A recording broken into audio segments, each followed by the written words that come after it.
Chapter 1295. After Pang Zhijing left Xiao's courtyard, she saw Lu standing outside with a conflicted expression on her face. Pang Zhijing didn't know what she was thinking, but she seemed to have made a decision. She lowered her head and was about to rush into the courtyard, not even noticing Pang Zhijing's appearance. Just as Lu was about to barge in, Pang Zhijing laughed and said, "What are you doing?" The sudden voice brought Lu back to her senses. When she saw the person standing by the door, she immediately exclaimed, "Princess, you..." Seeing Lu's incoherent manner, Pang Zhijing was puzzled. "What's wrong with you? Princess, are you all right? I waited for you the whole night last night." The butler said that there was no need to worry with Lord around, so he sent me away. But she only needed to worry if Lord was around. Lu was looking at her anxiously and couldn't help but size her up nervously. She looked as if her princess had been taken advantage of. Pang Zhijing met Lu's undisguised gaze and thought of something. She suddenly felt her body heat up and her face flushed red. She wasn't just taken advantage of last night. She was bullied over and over again the whole night. Okay? But how could she say something like that? Luckily, the clothes that Xiao had prepared for her were quite tight. Her skin was covered from head to toe except for her face. Otherwise, if the marks on her body were seen, she wouldn't be able to wash them off even if she jumped into the Yellow River. She coughed softly and met Lu's suspicious gaze. She pretended to be calm and said, "What could have happened to me? I just played chess with Xiao the whole night. His chess skills are terrible. I won against him effortlessly. Also, this person is a sore loser. He kept dragging me down, and I couldn't sleep the whole night." Lu was puzzled. She heard that Lord's chess skills were excellent. Why did it sound different when it came to her master? If she continued, she would be exposed. Pang Zhijing immediately walked past her and urged, "Don't just stand there. We should go back." Lu didn't dare to delay any longer. She immediately followed, forgetting all her questions. After getting into the carriage, Pang Zhijing let out a sigh of relief. Fortunately, Lu didn't ask any more questions. Otherwise, she wouldn't know how to continue lying. However, she suddenly thought of something, and it was a very important thing. She and Xiao were so intense last night. Could it be there was no such thing as a contraceptive pill in ancient times? If he wanted to go to the pharmacy to get a contraceptive soup, he was afraid that it would be too late. However, she comforted herself that she shouldn't be so unlucky as to be hit in one hit. Thinking of this, she comforted herself and relaxed. Then, she threw this matter to the back of her mind. However, she had forgotten that her fight with Xiao last night was not as simple as just a single blow. At this moment, a thunderbolt exploded in the sky. Pang Zhijing couldn't help but open the curtains. She found that the distant sky had been covered by dark clouds. At this moment, the world was dark and a rainstorm was about to come. Thinking of this, a few bean-sized raindrops suddenly fell from the sky and quickly wet the ground. Then, there were passers-by running wildly in the rain. In the blink of an eye, the rain became heavier. The sound of rain came from the roof of the carriage, covering the movements on both sides. "Princess, the rain is so heavy. It just rained last night, and now it's raining again. It's really worrying me to death." Lu was thinking about drying the silks and satins in the princess's dowry. However, it seemed that it would be delayed for another 2 days. Pang Zhijing was thinking about the person who went to Huguo Temple today. She didn't know if the road was easy to walk in such heavy rain. She heard that it was all mountain roads. As soon as this thought surfaced, she suppressed it. There were so many people around him. How could anything happen to him? Moreover, he hid his identity so well.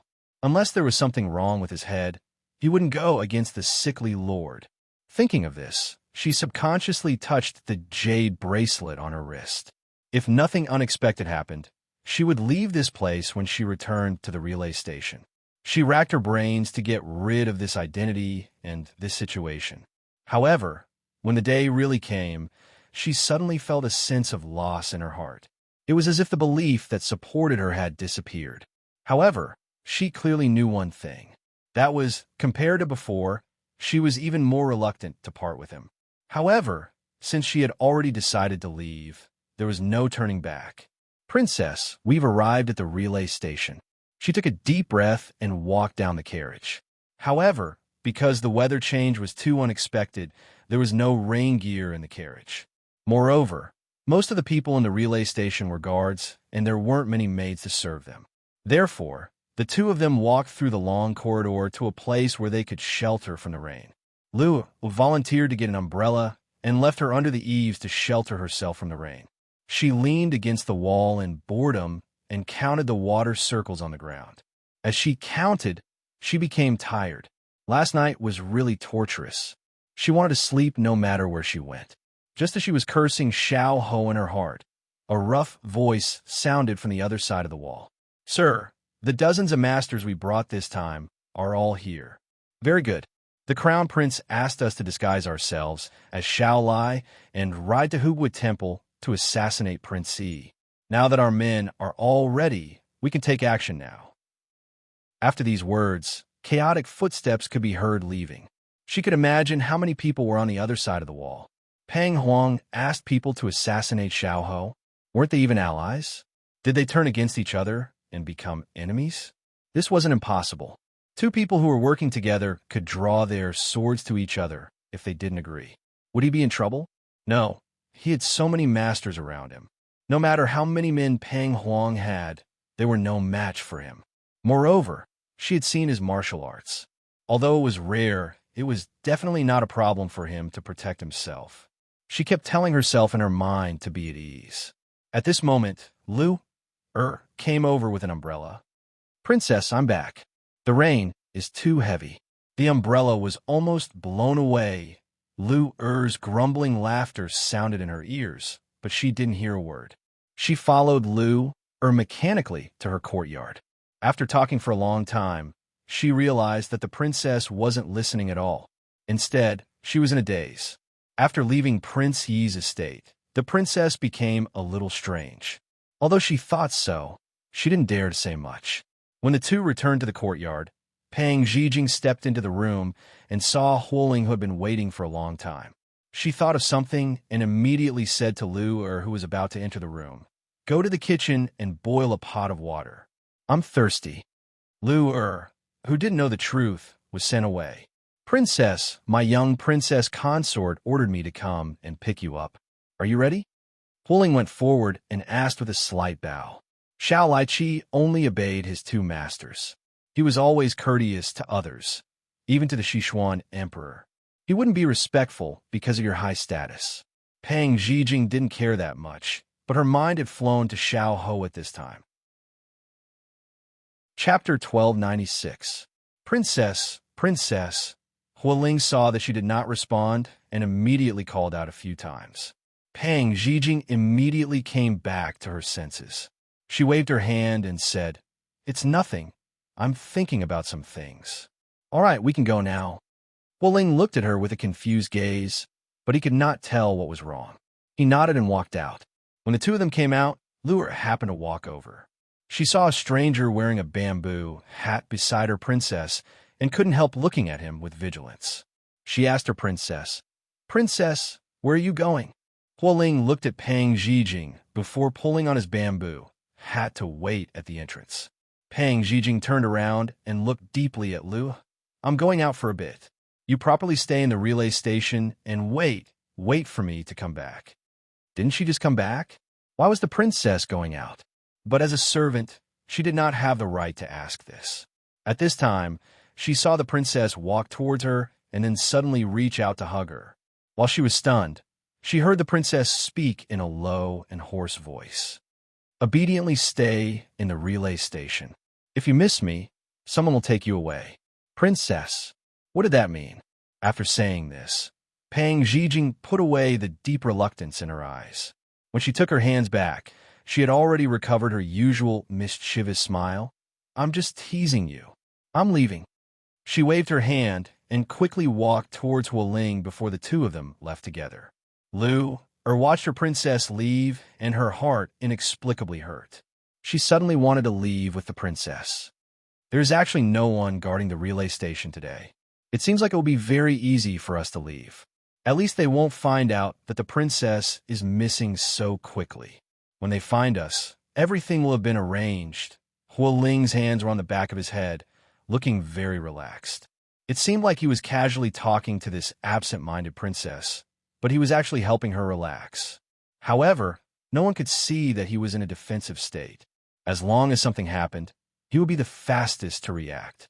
She didn't know if it was because all the experts in the relay station were out, but the entire relay station was very quiet, like it was an empty courtyard. Pang Zhijing's heart trembled.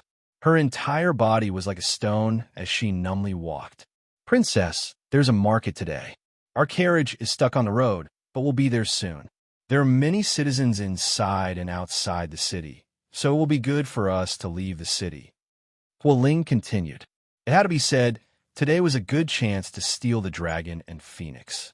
However, the absent-minded princess's eyes suddenly turned cold as she turned her head and said to him, Hua Ling, can you wait for me for a while? I have something urgent to do.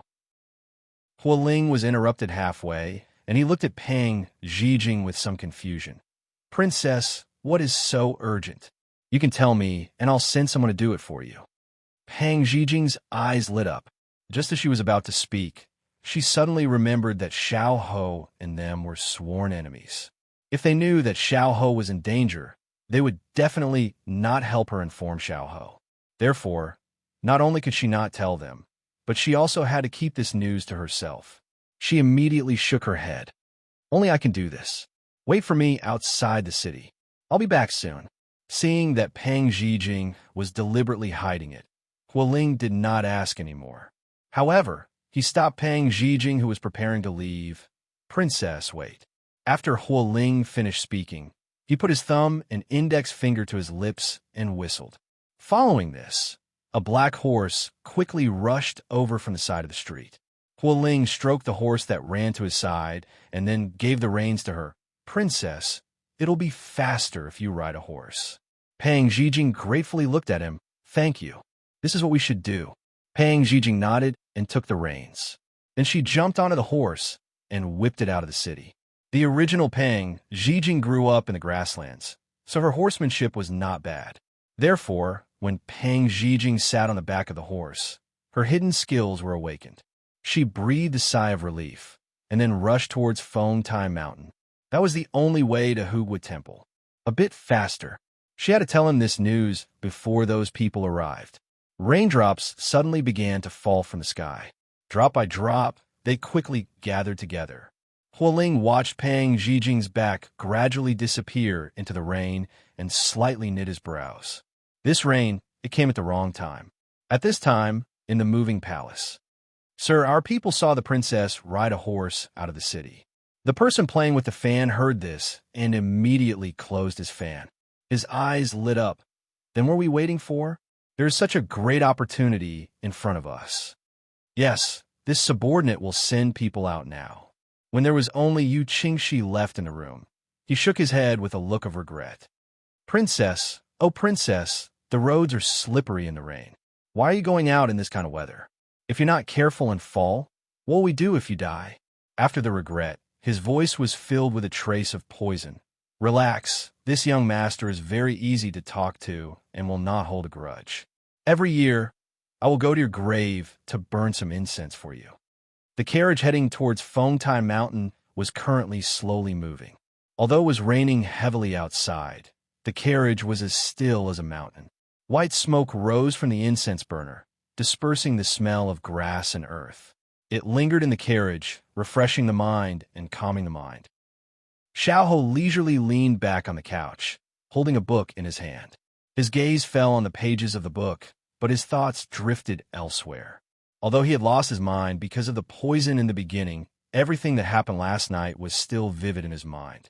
Her delicate and smooth skin under his fingertips, her entire body turning pink under his teasing, as well as the scene of her subconsciously hugging him at the end of each time. He discovered that his heart, which had always been as calm as still water, was suddenly rippling. He closed his eyes, suppressing the heat in his lower abdomen. He couldn't help but rub his forehead. Just thinking about it made him feel a little stunned and a little unfamiliar. However, he was even more impatient to see that little rascal in his arms who was like a blooming flower. At this time, A subordinate's voice sounded from outside. Lord, Crown Prince Pang's people are lying in ambush on Fengtai Mountain. When our people and General Li's people arrive, they will immediately take action. Good. Inform Crown Prince Pang's people to wait patiently. It would be best if General Li's people coincidentally saw the assassination attempt on this prince. The play must be complete. His smile was cold. This play originally didn't have General Li's people, but a few days ago, he discovered that their return to the capital coincided with their plan. Since that was the case, it would be a waste not to use it. What was more convincing than having Imperial Father's people see it? At that time, he wouldn't need to make Xiao Su the scapegoat. General Li's people were very familiar with Xiao Lai cavalry. When Pang Huang's people played the role of Xiao Lai cavalry, they were 70 to 80% similar. When today was over, he could sit on the mountain and watch the tigers fight.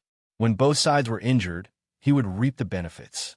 At that time, he could give that little rascal the life she wanted. Chapter 1297. It was stormy in the city. It was dark and gloomy. Sichuan Emperor stood at the highest point of the palace and looked at the vast darkness in the distance. No one knew what he was thinking. Just as eunuch Xiao was about to fall asleep, Sichuan Emperor suddenly asked, Qiao Ji, will General Li arrive in the capital today? Your Majesty, General Li sent a pigeon last night and said that he will be able to enter the city by this evening at the latest. Eunuch Xiao immediately replied. Very good. The time I gave Su is almost up. Eunuch Xiao was a little puzzled. He could understand the first part, but he was confused about the last part. Although General Li came back to take over His Royal Highness's military power, His Majesty's words were too strange. However, based on his many years of experience by His Majesty's side, he seemed to smell something unusual. He could not help but worry about the King of England. Just as he was feeling uneasy, Sichuan Emperor spoke again. This time, his voice was mixed with the wind and rain. It was somewhat cold and frightening. Summon the King of England to the palace for an audience. Eunuch Xiao was stunned. He raised his eyes to look at the figure whose dragon robes were fluttering wildly in the wind. That figure was so lofty and so decisive that his heart trembled. He didn't dare to look directly at him and immediately lowered his head. Yes. At this time, he heard Sichuan Emperor say slowly, do not alarm anyone. This old servant understands. Eunuch Xiao retreated with fear. When he reached the corner of the jade steps, he looked up at the changing sky and felt a chill in his heart. Was the weather going to change? An hour later, Eunuch Xiao appeared at the gate of the King of England's residence. Xiao Su and Chu Qingyan were still playing chess. However, they had moved from the courtyard to the attic of the main courtyard. This place was not only ventilated, but also had a view of the surroundings of the prince's residence. Big Ice Cube, you can't leave like this. You'll be eaten by me. Come, you have to leave it here. Xiao Su supported his cheek with one hand and looked at her with amusement as she changed the steps of his chess pieces. Only she could casually move other people's chess pieces like this. But it didn't matter, he spoiled her. He casually glanced outside and suddenly stopped when he saw something. After placing down the chess pieces, Chu Qingyan's face was filled with pride as she was about to receive Big Ice Cube's praise. However, when she looked up, she saw that he was staring at something. She could not help but follow his gaze. What are you looking at? Someone from the palace is here. As Xiao Su spoke, Chu Qingyan also saw Qiao Ji, who was preparing to get off the carriage. She could not help but squint her eyes. Isn't Eunuch Qiao His Majesty's trusted aide? Why did he come to the prince's mansion in the heavy rain? And what was the matter that required him to leave the palace in such bad weather? Chu Qingyan's heart was full of doubts. At this time, Turin appeared in the attic. Master, Eunuch Qiao is here. He wants to see you. Bring him up, Xiao Su said lightly, glancing at the chess game. It was messed up by the little fellow again, but it could still be played. Her mind was still on Eunuch Qiao's arrival, and she couldn't help but ask curiously, Big Ice Cube, what do you think Eunuch Qiao wants to do at home? I don't know. We'll know when he comes. He bent his finger and knocked on her forehead. It's your turn. Don't be distracted. It hurts, it hurts, it hurts, She covered her head and cried exaggeratedly. In fact, the big ice cube's strength was not strong at all, but it was much lighter than when they first met 5 years ago. In the past, he had been dealing with the burly men in the military camp, so he had not been so polite. Later on, when he met her, he realized that women were really made of glass. They would shatter at the slightest touch, so he subconsciously controlled his strength, afraid that he would hurt her. Now, he had spoiled her to the point that she was out of control. She was going to tear the tiles off the roof. Just as Xiao Ji was about to go upstairs, he heard laughter coming from upstairs. He couldn't help but be startled. This was His Royal Highness's voice? For so many years, he had never heard His Highness laugh so happily. He couldn't help but feel a little happy. It turned out that His Highness also had such a side. But when he thought of His Majesty's summons today, his heart couldn't help but sink again.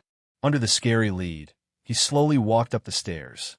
After hearing the sound of wooden planks, Xiao Su had already restrained the smile on his face and returned to normal. Chu Qingyan was carefully choosing the chess pieces that looked pleasing to the eye and preparing to place them. It wasn't until Eunuch Xiao's figure appeared that she looked at the stairs with a faint smile. This old servant greets His Highness and Miss Chu. Eunuch Xiao stepped forward and bowed. As far as his eyes could see, His Royal Highness's indifferent expression was still the same as always. If he hadn't heard the laughter just now, he would still think that His Highness would always only have this side of him. Moreover, the maids standing beside him all looked normal. It was obvious that they were used to His Highness like this. He was both gratified and emotional that His Highness could be happy, but he didn't forget the purpose of his visit today. Your Highness, His Majesty has asked for you to enter the palace. Hearing this, Chu Qingyan turned her head to look at Xiao Su, who was seriously looking at the chess game. He didn't even raise his head and said unhurriedly, "Did Imperial Father say what it was about?" Eunuch Xiao became even more respectful. His Majesty didn't say clearly. Xiao Su furrowed his brows slightly. It wasn't clear what he was thinking. Chu Qingyan propped up her chin with both hands and smiled sweetly at Eunuch Xiao. In a cute tone, she said, "Eunuch Xiao, then did His Majesty mention anything before? After all, His Majesty is so dignified. My Highness also needs to be mentally prepared. Otherwise, what if he says or does something wrong?" Chu Qingyan was only a 15-year-old girl. To many people, she was still young.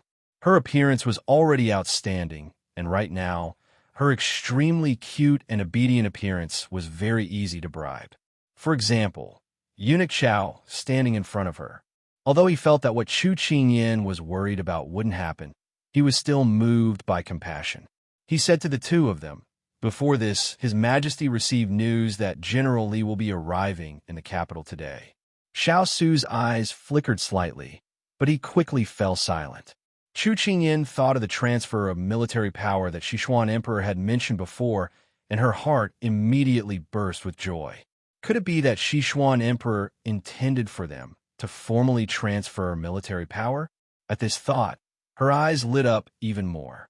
She stared straight at the large block of ice in front of her. Xiao Su was amused by her sparkling eyes. Then he picked up a chess piece and casually placed it down, chuckling.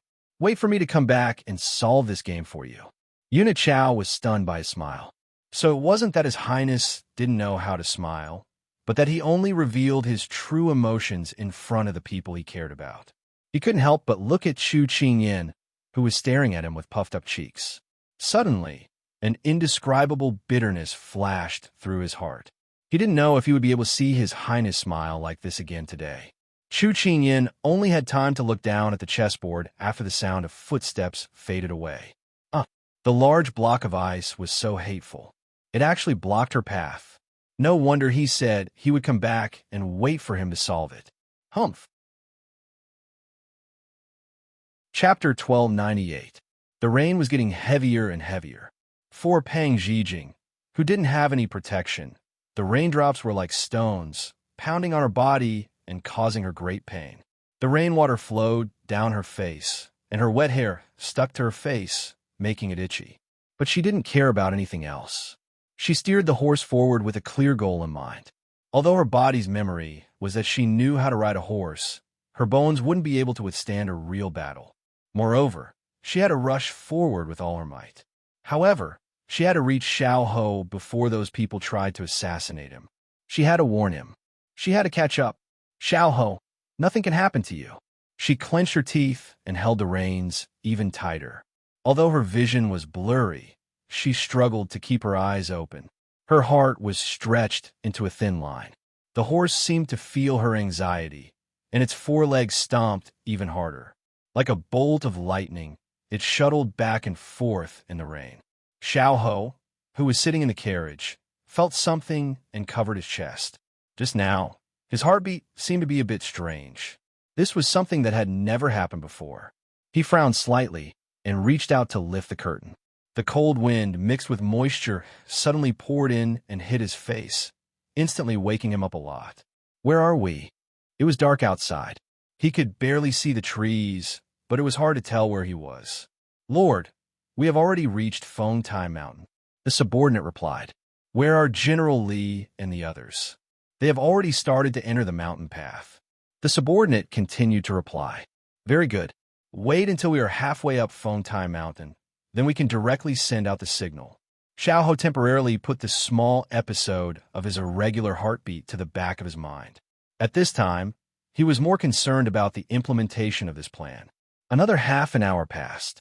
A small cluster of flames appeared in the air. Because the sky was dark, this faint light became the most conspicuous point. Suddenly, the wind and clouds surged. The slowly moving carriage suddenly encountered an obstacle. The carriage suddenly stopped, and Xiao Ho's gentle voice came out. Why did you stop the carriage? Your Majesty, Lord, we are surrounded by bandits. Suddenly, a cry of alarm came from inside the carriage. Bandits? You actually dare to snatch it from me. The bandits who were being talked about sneered. We're not bandits. We're here to take your lives. Xiao Ho, prepare to die. As soon as he finished speaking, the black-clothed men immediately flashed their weapons. Stepping on the rein, they immediately rushed towards the carriage in an aggressive manner. The guards who were protecting the carriage had already drawn their weapons. Seeing this, they immediately went up and started fighting with these people.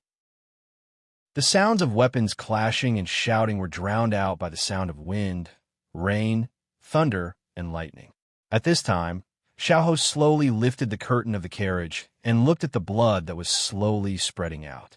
His eyebrows turned, and at the other end of the mountain path, the blurry image of a group of carriages and horses slowly appeared. Although he couldn't see the people clearly, he already knew who they were.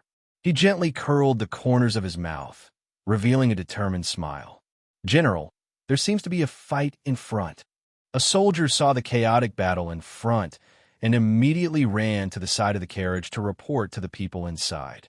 As soon as he finished speaking, the curtain of the carriage was lifted, revealing a middle-aged man with a curly beard and wearing armor. This person was Li Weiyuan. He narrowed his pair of sharp eyes and said in a rough voice, First investigate clearly. Is it a Jianghu vendetta, a bandit robbery, or some other reason? Yes. The soldier immediately trotted away and quickly returned. General, there are people trying to assassinate the people in the carriage. Their methods are cruel, and it doesn't seem like a robbery. At this time, the carriage had already moved closer, and the silhouettes of those people could be seen. Li Weiyuan frowned. Looking at those people's clothes, they seemed to be guards. This place wasn't far from the capital, and it was also the only way to Huwa Temple. It seemed that some aristocratic family wanted to go up the mountain to pray for blessings. However, looking at this situation, it was very likely that it was related to the internal strife of the aristocratic families. If he interfered, he was afraid that he would be contaminated. However, if he turned a blind eye to it, it would give other people something to use against him. He was afraid that he couldn't avoid being implicated. General, these people are blocking the road. What should we do? The deputy general urged his horse to the side and asked. Deputy General Xiao, send a group of people forward to help. Conserve your strength. There's no need to use too much strength. Li Weiyuan thought for a moment and gave the order. Deputy General Xiao, who had been by his side for so many years, understood the general's meaning. It was nothing more than to intervene and help, but not completely. He couldn't waste his own strength. Whether those people were killed or the black-clothed people ran away when they saw them, they couldn't offend either side and had done their best to be humane. Yes, Deputy General Xiao counted his men and prepared to go forward. However, at this time, a green figure fell out of the carriage. Then, trembling with fear, he stood up by holding onto the shaft of the carriage. And Li Weiyuan just happened to see this scene. His eyes couldn't help but widen. Wasn't that Lordy? Deputy General Xiao, quickly, go save them. Deputy General Xiao didn't understand, but Li Weiyuan had already taken his broadsword and rushed towards the crowd. They were so shocked that they immediately followed. Xiao Ho, who was holding onto the carriage, saw that the originally unorganized carriages suddenly rushed over. He smiled in a low voice. He knew that committee member Li was always indifferent. Unless it was related to his interests, he wouldn't meddle in other people's business. He didn't know whether it was the people's fortune or misfortune to have such a person as a general. That was why he revealed his identity.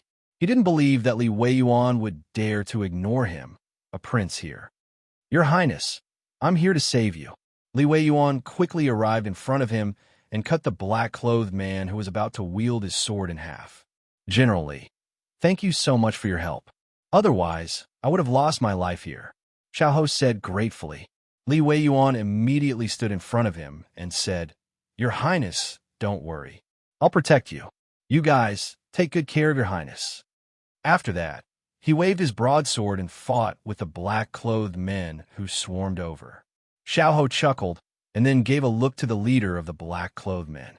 The black-clothed man understood tacitly and ordered his men to distract the soldiers around Xiao Ho. Then, he brandished his sword and rushed toward Xiao Ho. Xiao Ho still had a subtle smile on his face. He wanted Li Weiyuan to see him get hurt. This was the most important step in his plan. Looking at the sword light in front of him, he sneered, Xiao Su, from now on, you may bear the infamy of being a killer. Congratulations.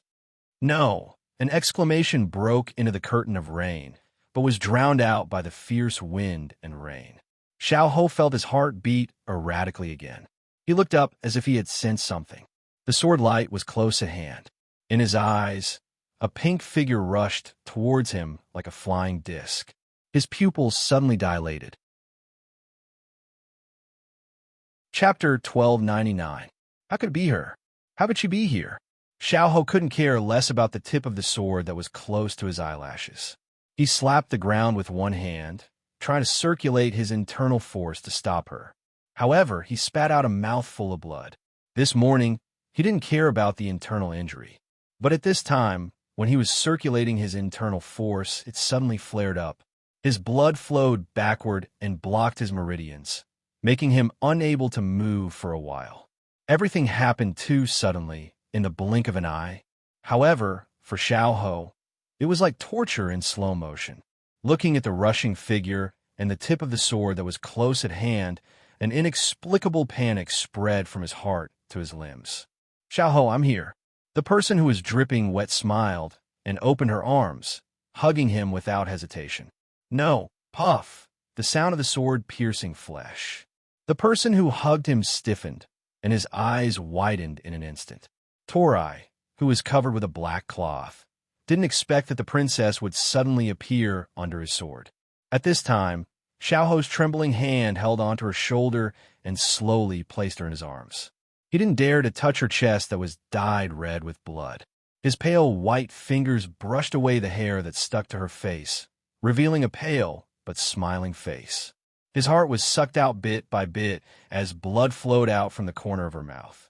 Why are you here? The voice was no longer his. Pang Zhijing opened her eyes. After a while, she saw the person in front of her. Did she see wrongly? There seemed to be a lot of emotions in his eyes, worry, sadness, pain. I went back to the station and heard that Tori and the others were plotting to assassinate you. I was worried, so I wanted to come and warn you, but I didn't expect to be late, she said intermittently. Her chest hurt so much that she began to hallucinate. The Xiao in front of her seemed to have something cracked in his eyes. His eyes were filled with regret and helplessness. It turned out that it was because of his plan. Xiao was stunned on the spot.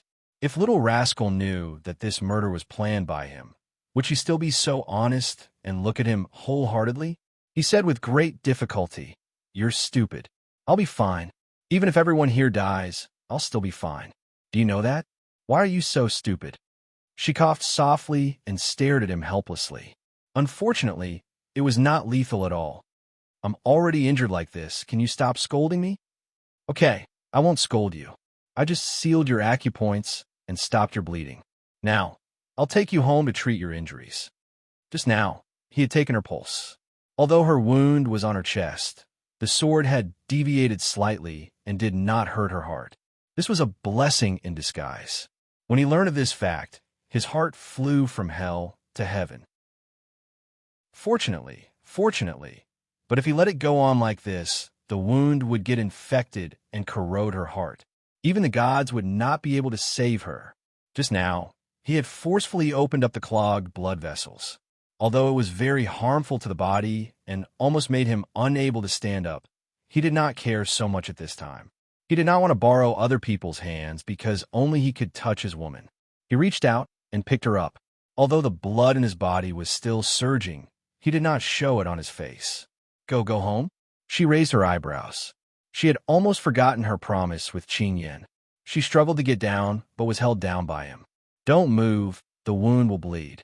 He lowered his head and said softly. She was stunned and then pursed her lips. "Can you send me back to the relay station? What do you think?" Xiao gave her an ambiguous answer and then planned to walk towards the carriage. Pang Zhijing wanted to say something, but her mind was already in a mess and she slowly lost consciousness. Tori looked at Xiao, who was about to leave, and immediately turned around to stop him. "Lord, you can't go. Our plan has not." Scram. Xiao expressionlessly spat out a word and then walked past him. The little rascal's breath was already a little weak. He could not delay any longer. Xiao sent her to the carriage in a panic and then ordered people to quickly return to the city. At this time, he could no longer care about the big plan of framing him or the hatred of his family. His heart and eyes were only filled with this little rascal in front of him. He held her tightly in his arms and stroked her eyebrows with his fingers. His lips moved slightly. "Why are you so stupid to come and save me? Fool!" However, no one saw that in the storm, dozens of figures were jumping on the trees, like ghosts following the speeding carriage. The arrows on their shoulders flashed with a cold green light. At the same time, Xiao Su stepped into the imperial palace and slowly walked down the corridor. At the end of the corridor was the imperial study room. A sudden clap of thunder sounded in the sky. His eyebrows moved slightly, and he looked away to the horizon. His eyes were slightly heavy, as if he was recalling something. He remembered that every time there was a thunderstorm, there would be a bad experience. For as long as he could remember, on stormy nights, his mother would smash everything in the palace and point at him, scolding and punishing him to vent the anger in her heart. Later, he learned that Consort Yu was afraid of thunder. Every time there was a thunderstorm, his father would accompany her. His mother was angry and helpless. On his birthday, when he was 10 years old, there was also a heavy rain like this. His father was absent from his banquet and went to accompany Xiao Ran, who had a high fever. He waited for a day and a night. Then the next day, a fire burned down his entire palace and the innocent him who was waiting. He remembered that 7 years ago, Feng Ling brought people to stop the enemy. When he arrived, blood flowed like a river and the wind and rain formed a grave. Those graves were personally buried by him. 5 years ago, there was also a heavy rain like this at the palace banquet. Xiao Ran was assassinated and his life was uncertain. His father, Consort Yu, suspected that he was the culprit and did not want him to see Xiao Ran. He could only kneel in the rain and not get up. His father, the emperor's distrust, and his mother, the emperor's ridicule, were still vivid in his mind. The most recent incident was when he entered Black Inn. He did not pay attention and the little fellow was taken away. When he brought people over, he only saw the little fellow lying in the wind and rain, barely breathing. After that, the four sides moved to kill him. He had clearly sent her to a safe place, but just as he was about to accept his fate, she returned and appeared in front of him like a firework. It was also raining heavily. He and her were almost separated by life and death. In the 5 years that he was with her, he was fortunate to have a trace of peace. Every year when there was a storm, she was by his side. There was no conflict, no darkness, no misunderstanding, no assassination. It was peaceful and safe. She was the one who warmed his years and stunned his life. He slightly curled his lips into a smile, but the smile quickly disappeared from his eyes. Today, there was still a storm raging between heaven and earth. It was very similar to the previous few times. He turned back to look at the palace door in front of him and felt an indescribable irritation in his heart. Chapter 1300. Your Highness, His Majesty is waiting for you inside. Eunuch Xiao was a bit confused when he saw His Royal Highness stop in front of the door, but he still reminded him. Xiao Su didn't say anything. He turned to the side and pushed open the door. The heavy door was pushed open from the outside, and the sound echoed in the empty hall. Although he didn't know where this feeling of unease came from, he had to face it today. He didn't hesitate to step in. The Sichuan Emperor was standing in front of a portrait, looking up and admiring it. When he heard the voice behind him, he didn't turn around. Instead, he said calmly, "You're here." Xiao Su lowered his head, slightly bowed, and then asked, "Yes, I have come as ordered.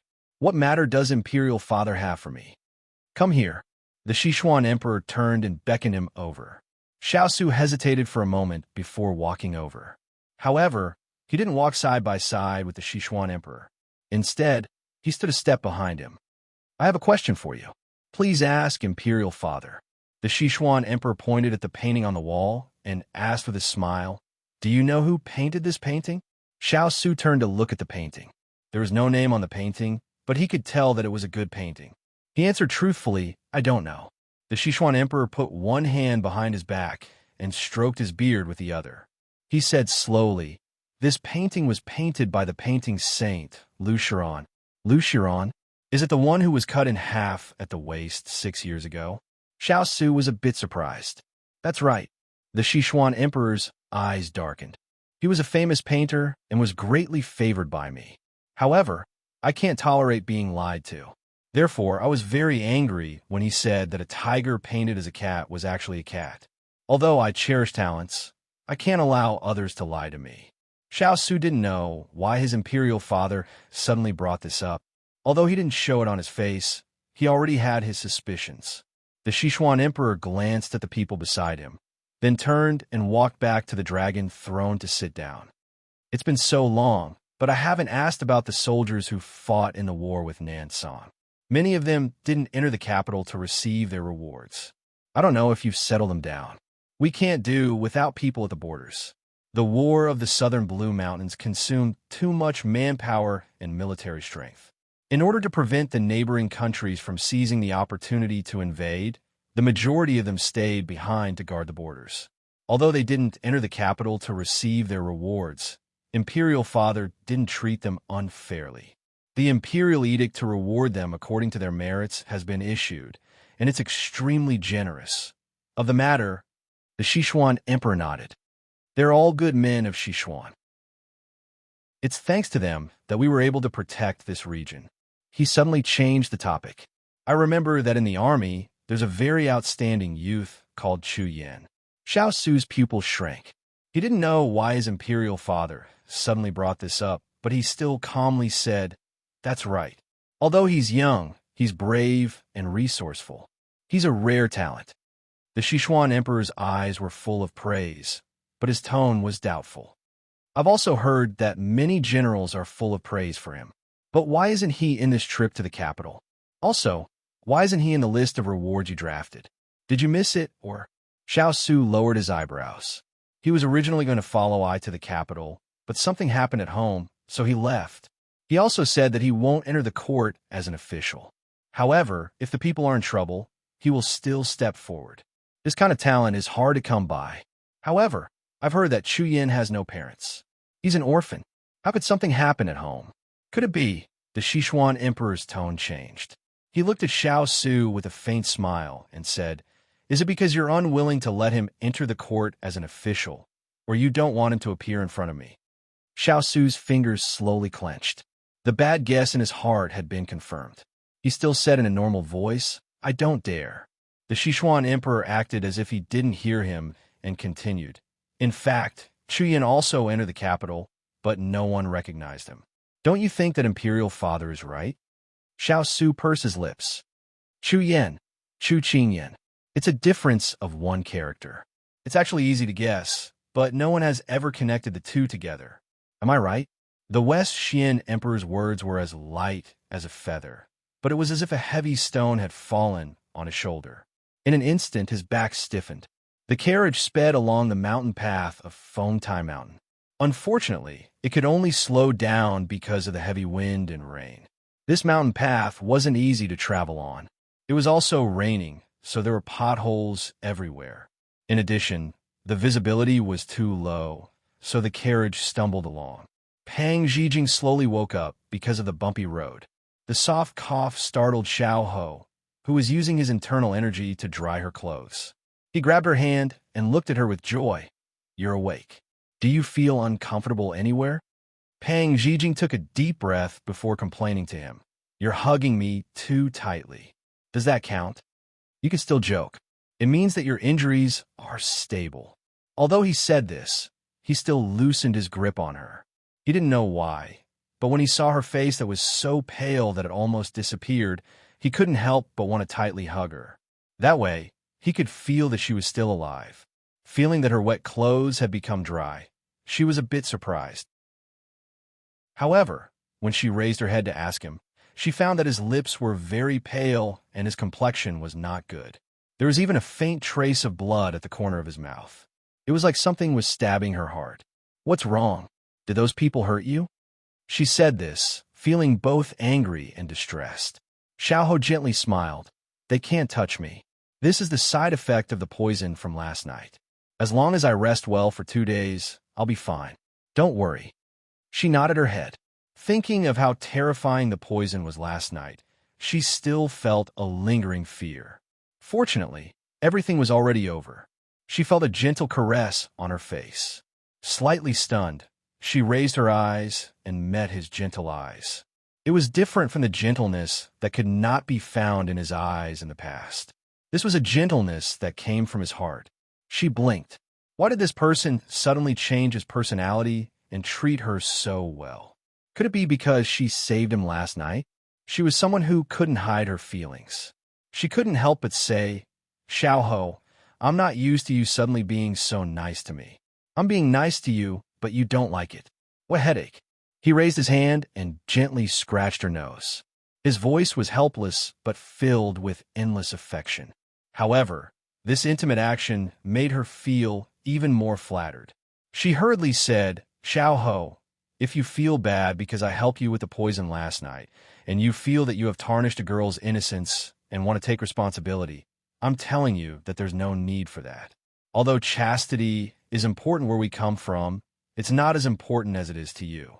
Moreover, the women where we come from won't reject a man because he has an ex, and the men won't reject a woman because she has a boyfriend before." So, suddenly, she felt that the surrounding air had become very cold. Then, Xiao Ho's expression became very, very scary. Chapter 1301. So what? Tell me. Xiao Ho smiled faintly as he leaned against the wall of the car.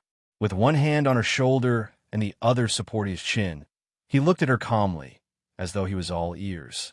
However, his expression made Pang Zhijing shudder. How is this all ears? She was afraid that when she finished speaking, he would make her wash her neck clean. Because of that plus reason, that's it. She immediately shook her head. She wasn't that stupid to move her neck closer. He touched her face when he heard that, and said gently yet threateningly, "Don't mention other men in front of me in the future. Otherwise, you will know the consequences." Why did she feel that there was a domineering aura around him? Could it be that her eyes were playing tricks on her? Also, they had only been intimate for one night. Why did he change when she woke up? "Don't tell me you want to be rough with me." She harumphed. "Rough? Xiao repeated the word and chuckled. I don't hit women, but I can change my method for you. What the hell? Un? Why did he suddenly lower his head? When he entered her lips, her brain was in a state of crash.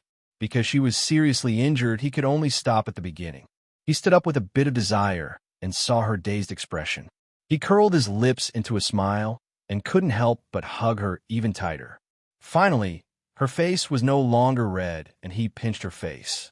Pang Zhijing felt the warm touch on her face and instantly returned to her senses. Looking at the person who was obsessed with pinching her face, her initial shyness turned to annoyance and then to anger. Xiao, you pervert. You can't casually do that to me anymore. She couldn't say the word kiss. What is that? Seeing that she was in a better mood, Xiao was in the mood to tease her. That, she retorted with a slightly red face. Xiao laughed softly. Are you talking about hugging you and kissing you? How can you say that out loud? She was a reserved lady, and her mind automatically filtered out her initiative last night. Why not? Shouldn't you be responsible for what you did to me last night? I'm just hugging and kissing my future wife. What's wrong with that? Have you forgotten what you did to me last night? Do you want to be a heartless woman? The person who had been teasing her elegantly just a moment ago had turned into the image of a pitiful man who had been abandoned. If she wasn't the person involved, she might have been deceived by his appearance. After all, people with good looks could easily move people's hearts. However, she pursed her lips. Xiao, you're too shameless. I'm the one who's at a disadvantage. You actually inverted right and wrong. You've gone too far. If it wasn't for the fact that she was so weak, she would have raised her finger and pointed at his nose and scolded him. He switched back to his original appearance in a second, but his voice was even more affectionate. Then I'll be responsible for you. There are still 10 days until our wedding. I'll find the best doctor for you. Although you can't fully recover in this time, at least you won't have a problem walking. We can even go through the wedding ceremony as usual. She was about to die from this gentle voice, but she knew very well that the reason why he was willing to marry her now, and not like before when he was forced to accept her, was because she had saved his life last night in exchange for a woman's most precious thing. Xiao, you don't have to force yourself. I won't regret any of the decisions I make. So you should just forget about what happened last night. I won't be going to the king's palace later. She really didn't regret it, because this person was someone she cared about in her heart. Forgot. Xiao raised his eyebrows and narrowed his eyes as he approached her. You're planning to leave me? He suddenly remembered how she and Chu Qingyan had plotted to escape. Although he knew that they wouldn't succeed, when he thought of her leaving him, he was angry. Pang Zhijing's body froze. It can't be. How could he see through it so easily? Did she say something wrong? No. I'm planning to go back to the relay station. If I don't go back, Luer will be worried. Why aren't you worried about me? Xiao's soft voice was drowned out by the sound of thunder. What did you say? She blinked. You've already taken my family's family heirloom, and you still want to go back on your words? Xiao coldly looked at her. Family heirloom? What kind of ghost was that? Seeing her blank expression, it was clear that her brain wasn't working properly. He could only kindly remind her, did you not notice that there's something extra in your hand? At this time, she looked down and Jasper's bracelet appeared in front of her eyes. She couldn't help opening her eyes wide. You're talking about this? That's right. This is what Mother left for her future daughter-in-law. It would be a hindrance for me to keep it here, so I put on for you. I didn't think that it would look so good. He grabbed her wrist and seriously looked at it. After all, he was the one who chose her as his wife, so of course he had good taste. After nodding his head in affirmation, he held her finger. Under her shocked gaze, he slowly said, so no matter if we're married or not, no matter where, you will always be my, Xiao's wife. This is a fact that cannot be changed. She stared at him in a daze, feeling like she was dreaming. Was this still the Xiao she knew? Then at this time, the carriage suddenly shook violently. Pang Zhijing's wound was shaken, and she couldn't help coughing. Xiao's face instantly turned cold. What's going on? Someone immediately replied from outside. Lord, we've been surrounded. The wind outside was strong, but inside the imperial study, it was so quiet that even a pin drop could be heard. Imperial Father, did you misunderstand something? Xiao Su's face was still calm and collected. Even if the dragon's might was suddenly released, he was still as immovable as a mountain. Misunderstood? Sichuan Emperor chuckled. Not long after you arrived in Lian City, a 10-year-old youth suddenly appeared by your side. He's smart and sensitive, and he helped you deal with government affairs bit by bit. Chu Qingyan rarely appeared in the crowd. When you went to the battlefield, she also disappeared. However, Chu Yin has always followed you closely. This time, Chu Yin disappeared, but Chu Qingyan appeared. This could also be a coincidence. Xiao Su indifferently replied. Is that so? Then can you make the two of them appear at the same time to confront each other? Sichuan Emperor lightly chided. Xiao Su narrowed his eyes. A trace of displeasure appeared in his eyes, but he hid it extremely well. Seeing that he didn't say anything, Sichuan Emperor heavily slammed the table. His voice was deep and angry. Xiao Su, how long are you going to keep me in the dark? The wrath of a monarch wasn't something that anyone could resist. Xiao Su felt the strong pressure, but he still stood firm. He slowly raised his head. His eyes seemed to contain a turbulent whirlpool, but also seemed like the surface of a calm lake. He softly chuckled. Imperial Father, you've been beating around the bush with I for so long. What exactly do you want to say? Why don't you say it directly? Chapter 1302. He knew that he should keep his cool at this time, but as long as it involved the little fellow, it was too difficult for him to swallow his anger. Because he couldn't. This was probably the first time his son had spoken to him in such an unfriendly tone. Sichuan Emperor was stunned at first, then his face darkened. So you can't hide it anymore?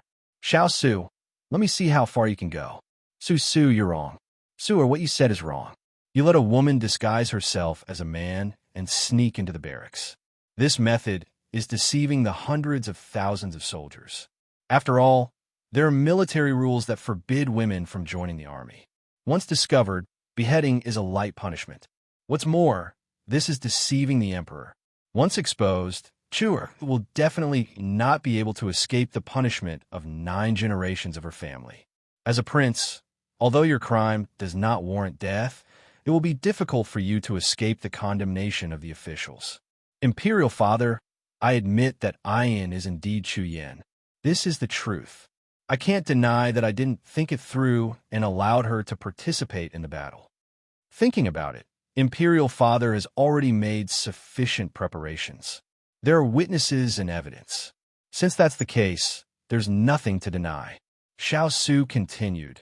When she followed I to the army, it wasn't because she wanted to participate in the battle.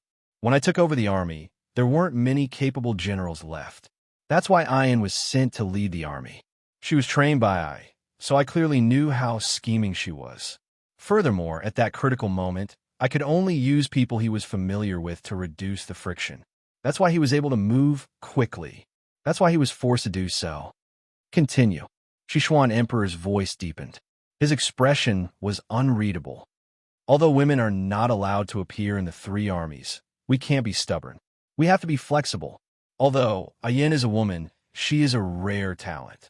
In the Battle of the Southern Heavens, she didn't lose to any of the generals. She achieved many military achievements. Furthermore, she didn't have any ulterior motives. After the battle in the Southern Blue region ended, she immediately withdrew from the 3 armies and no longer participated in any decision-making.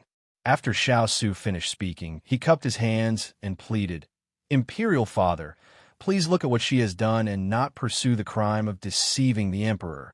The West Xian the Arch stroked his beard and looked at Xiao Su silently. What Xiao Su said was very reasonable. Chu Qingyan was indeed a rare talent, and it was precisely because of this that the West Xian the Arch could not keep Chu Qingyan by his side. It was like adding wings to a tiger. What the West Xian the Arch wanted to do today was to break this pair of wings. Moreover, he had another reason. What you said isn't without reason. However, a country has its laws and a family has its rules. There's no such thing as an airtight wall in this world. Even if I help you hide it, if it's exposed one day, you won't be able to escape the blame of the world. If Imperial Father feels that it's difficult to explain to the world, then I have a way. Xiao Su said without hesitation. Ain's contributions will offset her mistakes. If it's not enough, I is willing to give up my status and voluntarily become a commoner. I only want to appease Imperial Father's anger and the world's blame.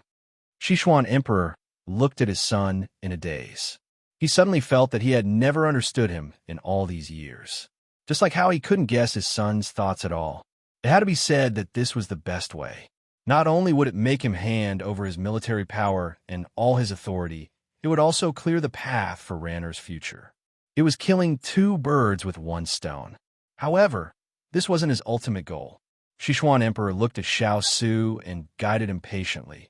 You've made great contributions to the country and the people for so many years. You've achieved success and fame. Are you going to give it all up for a woman and bear a bad reputation? Is it worth it? Although Sichuan Emperor's words seemed to be admonishing him, Xiao Su understood the hidden meaning behind them. In Ai's life, once I make a decision, I never regret it.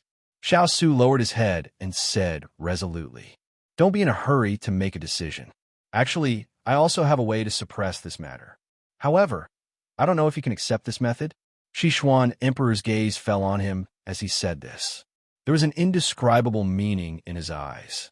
Xiao Su looked up at him and said calmly, Imperial Father, please give me some pointers. Sichuan Emperor smiled and narrowed his eyes. It's very simple. Find a more powerful protection for Chulas. Xiao Su frowned and looked at him in confusion. You're going to leave the capital in the future and have no military power. If the matter is exposed, you won't be able to protect her at all. So, if you really care about this girl, don't keep her by your side. Sichuan Emperor suddenly changed the topic. He didn't care about Xiao Su's cold aura at all. You know that Ranner likes this girl very much, right? He doesn't eat or drink because of her. Now, he's even bedridden. It's inevitable that he's a bit rash when he's young and knows what it's like to be in love with her. As an older brother, you should be considerate of him. The hidden meaning of these words was to ask him to send Yin to fourth brother, because his fourth brother was very likely to be the next crown prince. So it was safer for Yin to stay by his side. What kind of logic was this? Imperial Father, are you serious? Xiao Su's face darkened. He didn't try to hide his emotions. It was as if he had just walked out of glacier, bringing with him a fierce wind and snow. At the same time, in front of Xiao Ho's carriage stood a row of men in black with bows and arrows drawn. They didn't come with good intentions. Xiao Ho lifted the curtain and saw this scene. At this moment, the leader of the men in black waved his hand and released arrows. Dozens of arrows flew through the air toward them. Pucci, many of the guards on both sides were killed by the arrows. Xiao Ho's face turned cold. Charge! Everyone immediately rushed toward the men in black. However, they were a bit far away. As the arrows flew over, many people fell dauntlessly on the road. Some of the arrows pierced through the curtain of rain and attacked the carriage. Xiao Ho sat as steady as a mountain. He held an arrow between his fingers and used this arrow to knock down the other arrows. Pang Zhijing curled up in his embrace. When she saw this scene, she should have felt fear and terror. However, the warmth in his embrace seemed to have isolated her from the danger. It made her feel at ease, and she couldn't help but want to rely on it. Although Xiao Ho's men had suffered many casualties, they didn't fear death and continued to press forward. This caused the men in black to be unable to shoot any more arrows and could only change weapons to attack. However, the men in black had come prepared. They had a large number of people. Xiao Ho's men quickly became one-sided. At this moment, someone jumped onto the carriage and dealt with the coachman. He then chopped off the horse's head. The carriage lost its horse, and for a moment, it lost its direction. However, its forelegs still maintained a running posture as it charged toward the cliff on the side. The cliff was close at hand. Xiao Ho made a prompt decision. He picked up the person in his embrace and broke the wall of the carriage with his palm. He quickly jumped out of the carriage with her in his arms. However, the men in black who had been waiting on both sides rushed forward and brandished their weapons at him. Chapter 1303. There were people rushing in from all directions, as well as hidden weapons everywhere. If he was at his peak, all of this would not be a problem. Even if he was seriously injured, he could still barely protect himself. But to let go of the person in his arms, he could not do it. Pang Zhijing was tightly held in his arms, with her head pressed against his chest. She could not see anything around her, but she could feel the clamor all around her, as well as the muffled groans coming from the people close to her. Her heart was fiercely clenched as her hands tightly grabbed onto his sleeves. Xiao, nothing can happen to you. The two of them were like a kite with a broken string as they were ruthlessly thrown out, rolling several times on the slope. Little rascal, are you all right? Rolling in the mud, Xiao, who was covered in mud, immediately picked up the person on the ground and carefully checked her body to see if she was injured again. She lightly coughed and opened her eyes to look at him. His face was mixed with rain and mud, making it almost impossible to distinguish his face, but his eyes were still so bright that it made her heart feel warm.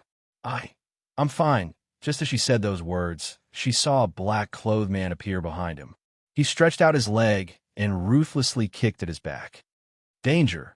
Xiao did not pay attention for a moment and fell into the rain. He spat out a mouthful of blood, and just as he raised his head, he saw the black-clothed man raise his sword at Little Rascal. His eyes turned red. Little Rascal.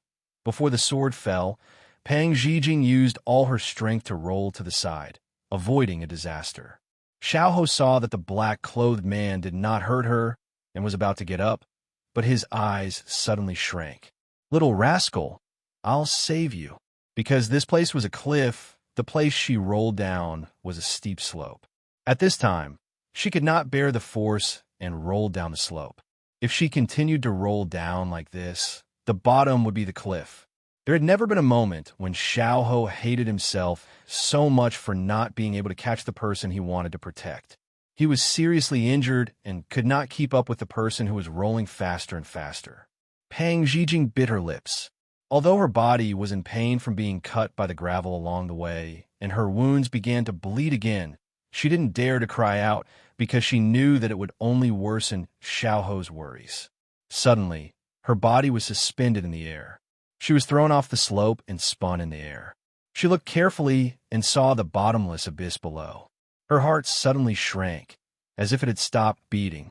His body paused in midair for a moment before falling down. Was it going to end? She slowly closed her eyes. A voice pierced through the rain and reached her ears. Little Rascal! Her wrist was suddenly grabbed, and her body stopped falling. She opened her eyes in disbelief, only to see her wrist being tightly grasped by a slender hand covered in blood. Looking up, she saw a gentle, jade-like face. His black hair fluttered in the air, making his already pale face seem even more bloodless. Little Rascal, reach out your other hand and hold me tight. At this time, he was only holding onto one of Little Rascal's hands, but because of the rain, their hands were slowly falling apart. It was very unreliable. At this time, she saw that his body was also suspended in the air. He was just holding onto a bunch of vines on the edge of the cliff. At this time, because the vines were bearing the weight of two people, the roots that had drilled into the soil were slowly being pulled down. Maybe in the next moment, the vines would completely break away from the soil and the two of them would fall off the cliff. And at this time, he was seriously injured. His clothes were not intact and were covered in mud and blood. She knew that this was the price he had to pay to protect her. The sound of the sword piercing into flesh was like a demonic sound, ringing in her ears again and again. He might be able to protect himself like this, but for her, he stepped into the bottomless abyss. Below him was a desperate situation. We're in such a sorry state. Looking at his face that was covered in mud and was unrecognizable, as well as the person who was normally obsessed with cleanliness, she softly said, It's fine. After we go back, we'll properly clean it up. Quick, reach out your other hand and hold on to me. I'm only holding on to your wrist. It's not reliable. At this time, Xiao did not have a mind to care about his dirty body. He only cared about having her put her other hand on his. The vines seemed like they were about to break. She muttered, Don't pay attention to it. Little Rascal, give me your hand first. Do you hear me? Her hand kept sliding down, and now he could only hold on her 5 fingers. His palms were sweaty, as if he did not see the desperate situation in front of him. He was a bit panicked as he gently coaxed her. Xiao Ho. She suddenly looked up, and her eyes were like the warm sun shining on spring water. He looked at her. I'll give you the rest of my life's luck and good fortune. If you finish your revenge, then live well. Find a good girl and live a peaceful and happy life. Little rascal, what are you saying? Give me your hand. These words made him feel inexplicably uneasy. He could not help but anxiously and helplessly coax her. Pang Zhijing deeply looked at him, as if she wanted to imprint his appearance in her memory and then seal it forever. In a person's life, there were many times when it was filled with what-ifs and unexpected things happened. For Pang Zhijing, her life was filled with countless what-ifs. Although she had always said that her life did not have what-ifs, only consequences and results. But if she had not transmigrated here, would she not have encountered so many things that she could not even imagine? If she could escape from Pang Huang's control, escape from Xiao Ho's control, would she be able to live a more carefree life? If she did not fall in love with that person with a warm face but a cold heart, would she not feel so uncomfortable and unable to advance or retreat? She would not be like this, unable to get what she wanted and separated because of love. Xiao Ho, you probably don't know how much I like you, because I like you more than you can imagine. I have never regretted anything that I have done, whether it was falling in love with you, leaving you, saving you, or standing on the edge of life and death with you. I believe that everything that happens in life has its meaning. Although this period of time is not long, it has let me know what is growth, what is love, and what is giving up. 2 people won't be able to survive this vine, but 1 person can. She looked at him gently. No, we will both survive. He shook his head and said with trembling lips, Xiao Ho, in the future, don't let yourself be in such a difficult situation. Take care. She smiled as she broke free from his hand, leaving the last of the bright smile on her face to him. I will give you all the good things in my life. You must be happy. The mountain wind blew and instantly swept the pink figure into the abyss. No, his hand was empty, and the little rascal that liked to bicker with him disappeared in front of his eyes. His fingers suddenly trembled uncontrollably. Chapter 1304. In the future, don't let yourself get hurt again. Mother can't accompany you anymore. You have to be good. Xiao Ho, in the future, don't let yourself be in such a difficult situation. Take care. His mother's voice from more than 10 years ago overlapped with the little rascal's words today, like a sharp blade ruthlessly stabbing into his heart. Why? Everyone who treats him sincerely will leave him in the most tragic way in the end. Why can everyone who does evil live well in this world, while they, who bear a blood feud, have to taste being separated from their loved ones again and again? Buddha says that there are 8 hardships in life. In just a few years, he has tasted them one by one, the pain penetrating his heart. Rainwater entered his eyes and dyed them wet. That pair of eyes that are as gentle as water is now filled with pain and despair. Little rascal, why did you let go of my hand? I would rather fall with you than let go of you. He slowly clenches his empty hand, just like his empty heart. That vine is currently falling down inch by inch, but he doesn't feel it at all. At this moment, he seems to have lost all the light in his eyes. His whole pair of eyes are dim. Pang Zhijing is finally dead. We can be considered to have helped Darren vent Miss Ro Er's resentment. Go. Quickly go back and report this matter to Darren. Let Darren also be happy. Words of schadenfreude come from above, very ear-piercing. Yu Qingxi. Xiao Ho's eyes emit a cold light, like the coldness of the sun refracting from an iceberg. He gnashes his teeth as he calls out Yu Qingxi's name word by word. His fingers exert force, and his whole body uses the reaction force of the vine being pulled out in an instant to flip over and jump up the hill. Why aren't you dead yet, The person who just pointed at him is holding his broken hand, looking in horror at the Yama, who seems to have come from hell. The people behind him are also frightened and step back. I haven't sent your master to hell yet. How can this king die? He bends down to pick up that person's sword, gently brushing away the broken hand on it, as if he is just sweeping away a withered leaf. As soon as he finished speaking, he flipped his wrist. Instantly, sand and pebbles flew and the world changed. Other than the person with the broken palm, everyone else had their throats slit and died. The man immediately knelt down, trembling as he begged for mercy. "Don't kill me. Don't kill me. Go back and tell your lord that within half a year, this prince will personally take his head. Tell him to take care of his own life. Don't miss the appointment at that time." Scram! That person was stunned. When he met that pair of threatening eyes, he immediately rolled and crawled toward the curtain of rain.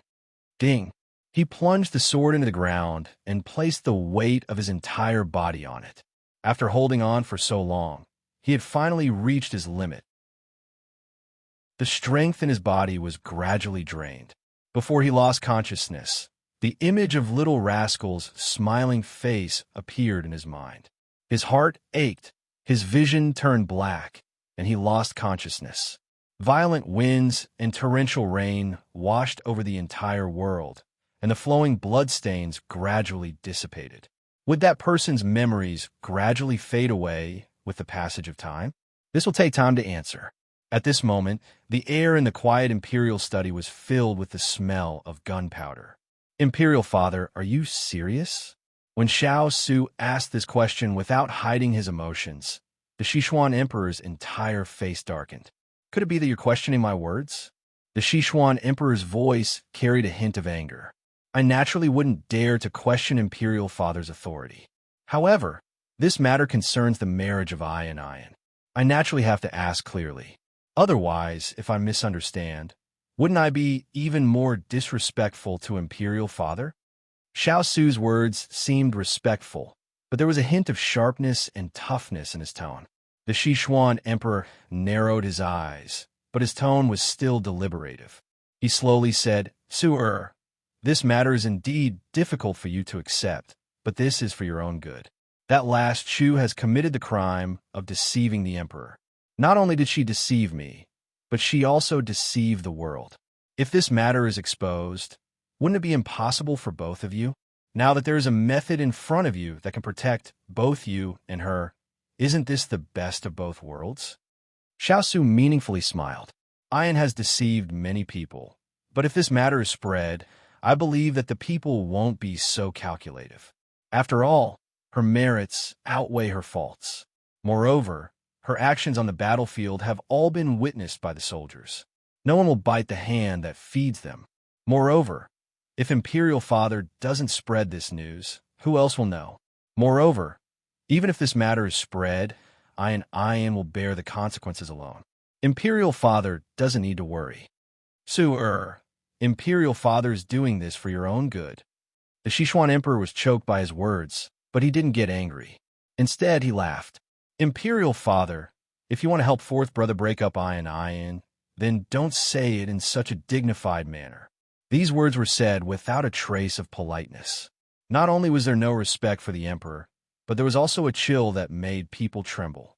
However, this was the real Xiao Su. He had never shown his true self in front of the Sichuan Emperor. The Sichuan Emperor found that the person in front of him had become very unfamiliar. He couldn't understand this Xiao Su, but the Sichuan Emperor didn't plan on beating around the bush with him. That's right, Jin is doing this for Ranner. Ranner is seriously ill and bedridden because of Chu Qingyan. If it wasn't for Chu Qingyan, I'm afraid he wouldn't be able to recover from his illness. As the Emperor's older brother, you should be more modest. If you feel that your face is not right, Jin will compensate you. No matter how many beauties you want, Jin will arrange them for you. What if I doesn't agree? He coldly replied. Then don't blame Jin for being impolite. I'm only discussing this with you because I care about our relationship as father and son. The Sichuan Emperor's expression was incomparably dignified. His tone was high and mighty, as if he was giving alms. When Xiao Su heard these words, he inexplicably wanted to laugh. This was his imperial father, always using the most legitimate reasons to force him to give up the person he treasured the most. Imperial father, you've always considered fourth brother being bedridden. Have you ever thought about what would happen if I didn't have iron? But you've never considered I. I isn't a stone. He will still feel pain if he's cut. You're the ruler of a country and the head of a family. I never expected you to be impartial, but at the very least, when you throw I to a corner, don't take what I has in his arms. For so many years, I has been at your beck and call. It's not that he doesn't have a temper, it's just that he hasn't touched his bottom line. If you want anything else, be it military power, wealth, or power, I'll give it all to you. However, they're all worldly possessions for me. I won't even frown. However, you can't touch a single strand of Ian's hair, because that is the bottom line that I can't touch. Chapter 1305. This rain is really heavy. I almost got soaked all the way here. Xiao's voice rang out in the corridor. Just as she finished speaking, another voice echoed. That's right. This kind of weather always makes people inexplicably irritated. Previously, there was a drought, and we prayed to the gods for rain. Now look, it's about to become a flood. It was Yin Luo's voice. Chu Qingyin sat in the pavilion and turned to smile at the two people who were walking over hand in hand. She waved her hand and said, "Come and sit here. I'm here today to make tea and nag to relieve my boredom." Xiao sat down and cupped her face with her hands, looking gloomy. Chu Qingyin couldn't help but turn to look at Yin Luo. However, Yin Luo was also sprawled on the table, looking gloomy. "Don't look at me. I'm in a bad mood too. Hey, what's wrong with the two of you? Why are you in such a bad mood?" She teased them, but neither of them paid her any attention. She couldn't help but laugh. "Tell me, what happened? To be able to make you two buffoons angry. He must not be an ordinary person." Chu Qingyin gently tapped their foreheads, looking very helpless. It was as if the two of them were waiting for her to say this. They immediately scrambled to be the first to speak. "Qingyin, you don't know how despicable that miser is. Moron really pisses me off. You don't even know." Their voices overlapped and pierced her ears. Chu Qingyin couldn't help but cover her ears. She pointed at them and said, "Can't the two of you talk properly? One at a time." Pang Zhijing and Xiao looked at each other, sparks flying. Suddenly, they said in unison, "I'll go first." Chu Qingyin felt a headache coming on. Okay. Rock, scissors, paper. Whoever wins says first." Hence, the two of them ran to the side to compare notes. After a while, Cheng Yin Luo walked over with her chest puffed out, followed by Xiao, who was winking at her. The winner was obvious at a glance. Cheng Yin Luo was given priority. She immediately poured out her complaints about the conflict she had with Ethereal in the past 2 days. "Qingyin, you have to be the judge. The weather is so hot. Why can't he let me eat ice? He won't even let me drink iced plum soup. How can he be so petty? Also, you know that my favorite food is Westlake Hairy Crabs. Coincidentally, the Mid-Autumn Festival is coming soon. The hairy crabs are fresh, beautiful, and big. I'm almost drooling when I see them. However, he told the butler not to make hairy crabs for me. Tell me, is there such a person? Tell me, did water get into my head? That's why I reconciled with him. I might as well live on my own." Cheng Yin Luo complained for half an incense stick's worth of time, but she was still not satisfied. She loved to eat, but that guy Moron kept denying her the chance to eat. This was worse than being dismembered. Chu Qingyin roughly understood what she meant, but it sounded like she was angry. For the time being, she did not comment. She turned to Xiao, who had been waiting impatiently for a long time, and asked, "What about you? What's wrong with you?" Finally, it was her turn. Xiao immediately pushed Cheng Yin Luo to the side and began to complain. "Qingyin, let me tell you, that miser is really stingy. I asked him to buy some servants for the courtyard. Otherwise, I'll be the one doing the work. After I'm done, I still have to take care of the house. Do you think it's easy for me?" But he didn't agree. "Don't you think it's infuriating? Also, I went to the clothing store to get a set of clothes the day before yesterday. He said the fabric was too thin and did not let me wear it. Look, there are so many girls on the street who wear this. Why can't I wear it?" Also, Chu Qingyin listened to the two's complaints for 2 whole hours. She held her forehead and finally raised her hand to stop the two's endless complaints. The two immediately stopped talking and looked at her with a sincere expression. Hua Xiao said, "Qingyan, you and His Highness are the perfect example of a couple. I've never seen you quarrel with His Highness before. I'm so envious. What's so good about a husband? Quickly teach me." Cheng Yinluo also looked at her with a face full of curiosity. How can there be no quarrels between lovers? Although the two of us usually quarrel on a small scale and seem to live a smooth life, when we quarrel, no one can stop us. Thinking about how she ran away from home when the two of them had a disagreement, now that she thought about it, she felt that she was really too childish. But at that time, it was such a heart-wrenching matter. How could she not be angry? Now, looking at her two friends who were distressed and sweet because of love, she rested her chin on one hand and held the teacup in the other. She calmly sipped her tea while her eyes darted around, thinking of a solution. In order to prevent the two of them from complaining to her when they came to the prince's residence in the future, she felt that she had to use a big trick to let them solve their small problems by themselves. Actually, the two of them also need a bit of skill to get along. What kind of skill? Quickly tell us. The two of them immediately came closer, their faces full of curiosity. Once again, they spoke in unison. This is a well-tested skill in life. It's specially used to cure all kinds of irritation and anxiety. Listen carefully. Chu Qingyan laughed mischievously and then said wittily to the beat of the beat.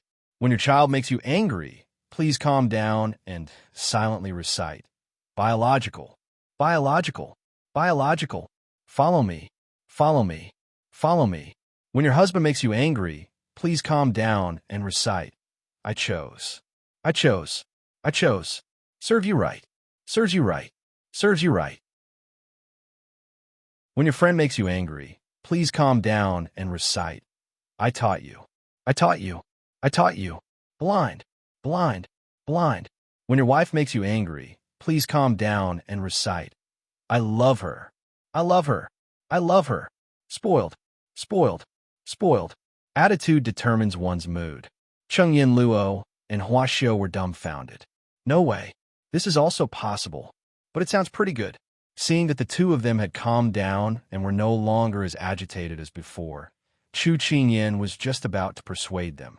However, at this moment, her heart inexplicably clenched, as if someone was stabbing her heart with a knife. This feeling made her very uncomfortable and somewhat familiar.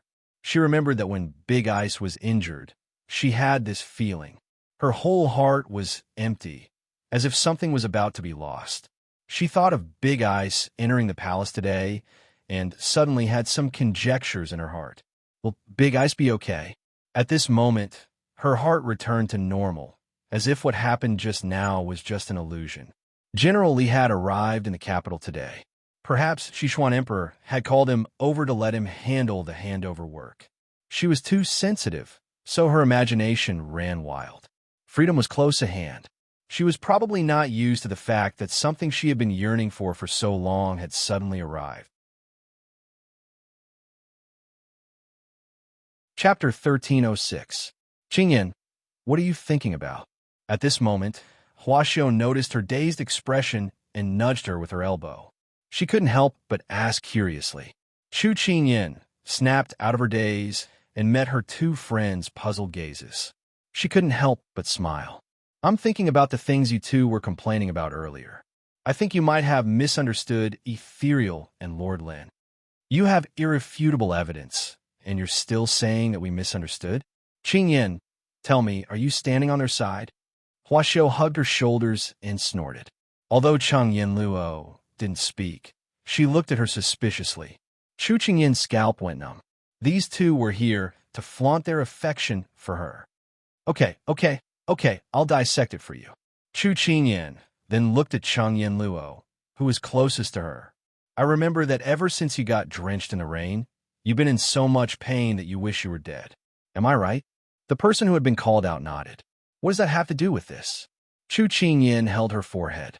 Cheng Yinluo still hadn't realized what she was talking about. Indeed, women who fell in love had 0 IQ. Do the math yourself. Isn't your period coming in a few days? Cheng Yinluo lowered her head and pondered for a moment. Then, she looked up and asked blankly, "How did you know?" "I don't know, but based on what you said just now, Ethereal must be worried that you'll feel unwell and that you'll be in so much pain. That's why he doesn't let you touch anything cold. Moreover, your body is cold, and he's been thinking of ways to regulate your temperature. So, for the sake of your health, I advise you not to touch hairy crabs or anything else. Don't even think about it." Chu Qingyin's words enlightened Chengyin Luo. I was wondering why he was always fiddling with herbs in his room. I even blamed him for ignoring me after he won my heart. So that's why. Chu Qingyin glanced at her friend, who was both surprised and delighted at the same time. She was indeed here to flaunt her affection. Oof. After grumbling in her heart, she turned to look into her sleeve. "All right, it's your turn." After listening to her friend's analysis of Yin Luo, Hua Xiaoli felt that it made sense, but Qingyin, don't try to absolve Iron Rooster. Unlike Ethereal, he didn't care about Yin Luo at all. Everything he did was for himself. He didn't care about me at all. Okay. Listen to me first. Whether it's true or not, you can judge for yourself." Chu Qingyin shrugged. Hua Xiaoli nodded. "All right. Even if you say a flower, I won't believe you." It was obvious that this person was still angry. "All right, let's talk about the first thing. You won't be staying in the capital for long, so you don't need so many people in the courtyard. That's the first thing. The second thing is that Lord Lin's reputation and status in the capital makes people scramble for him like a flock of ducks. If you release the news that you're recruiting people, I'm afraid the people who flock to you are all harboring evil intentions. Lord Lin probably wants to ensure that the place you're living in is a little more pure, without so much deception and scheming. And the third thing," Chu Qingyin dragged out her words. Her eyes scanned her friend's face, which was gradually becoming impatient. Then she slowly continued, "The third thing is even simpler. Nowadays, which mistress of a household doesn't want their husband to be accompanied by only male servants? They don't want any female creatures to get close to them. You, on the other hand, always want more people to serve you. Lord Lin is a gentleman and won't have any dirty thoughts. But can you guarantee that those maidservants will be as calm as still water in front of Lord Lin, who is as handsome as a tree in the wind? Please, in the entire capital, who wouldn't want to pounce on Lord Lin after hearing his taboo name? Your Lord Lin has been guarding you day and night, but he didn't expect a thief like you to appear. You still have the nerve to come crying to me. Are the tears you're shedding now because of water in your brain?" Chu Qingyin's angry words amused Chengyin Luo. She had thought that the little girl had cultivated her moral character in the past 2 years, but she didn't expect her to be so witty. Hua Xiao puffed up her cheeks. She had to admit that Qingyin's words were very reasonable, but she still wanted to be stubborn. "Then what about the clothes? How you explain that?" Chu Qingyin knew that she had listened to her, but she still wanted to struggle for a while. "Fine," she would satisfy her. Xiaoli, you're usually quite smart. Why did you drop the ball at such a critical moment?" She shook her head and continued, "I've seen the clothes sold outside. They're light and elegant, and indeed very breathable. It's fine to wear them normally. But the reason why your Lord Lin doesn't let you wear them is that he's jealous. He has a strong possessive desire for you and doesn't want you to walk in the crowd in such skimpy clothes. He feels that every man who looks at you, he wants to kill them." This was the first time she had explained something so bluntly. But if she didn't say it, she was afraid that Hua Xiao was an emotional idiot who couldn't understand Lord Lin's deep love hidden in the details. After hearing this, Hua Xiao was unexpectedly silent. She carefully thought about it and slowly pondered in the direction that her good friend had given her. "So, he doesn't let me into the kitchen to cook not because he dislikes my cooking, but because I scalded my fingers the last time? He said that if we want to have children in the future, it doesn't matter how many we have, but it's best if one of them is a boy. So, it's not because he values boys over girls and doesn't like daughters, but because he doesn't want no one to inherit our family business in the future. Our daughter has to dress up as a man and run around tirelessly like me?" Hua Xiao sat at the side and muttered to herself. Her eyes slowly moistened. Chu Qingyin and Chengyin Luo looked at each other and smiled. This idiot. If she were to reveal all of this, this idiot would probably never understand the deep love that Lord Lin had for her. Ah, I'm going back. Xiao suddenly cried out in surprise. Why are you in such a hurry? Cheng Yinluo asked in surprise. At this time, Xiao had already stood up from the chair and looked back at her good friends with a smile. Yes, I still want to try cooking. If I don't have to run around in the future, I want to wash my hands and make soup for him. Saying this, she raised her bright smile and waved her hand before walking away with light steps. Chu Qingyan face-bombed. As expected, you're all here to spread dog food. That's enough. Cheng Yinluo pursed her lips and smiled. Don't you see how miserable we are because of you and His Highness? You can't stand it after this one time? Have you ever considered our feelings? Just as she was about to refute, she saw a figure hurrying through the curtain of rain and heading straight for them. Isn't that Huo Ling? Why is he carrying someone? Who is it? Cheng Yinluo looked at the curtain of rain and couldn't help but feel puzzled. At this time, Chu Qingyan's heart thumped. Could it be that there was a change in the plan? Chapter 1307. As she got closer, Chu Qingyan immediately recognized the woman lying in Huo Ling's arms, even though she was in such a sorry state that she could not recognize her face. Just as she was in a daze, Huo Ling had already brought the people in front of her. She was in a sorry state and was covered in wounds.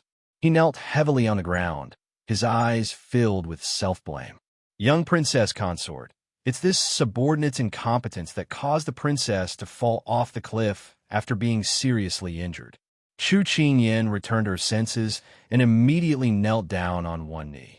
She reached out to brush away the dirt on her face, her voice trembling slightly. Zhijing, how did you become like this? She didn't dare to touch other parts of her body, afraid that this body covered in wounds wouldn't be able to withstand her touch. She was a little dazed, but very quickly, she felt a weak breath. Her eyes immediately widened. Yinluo, quick, help me save her.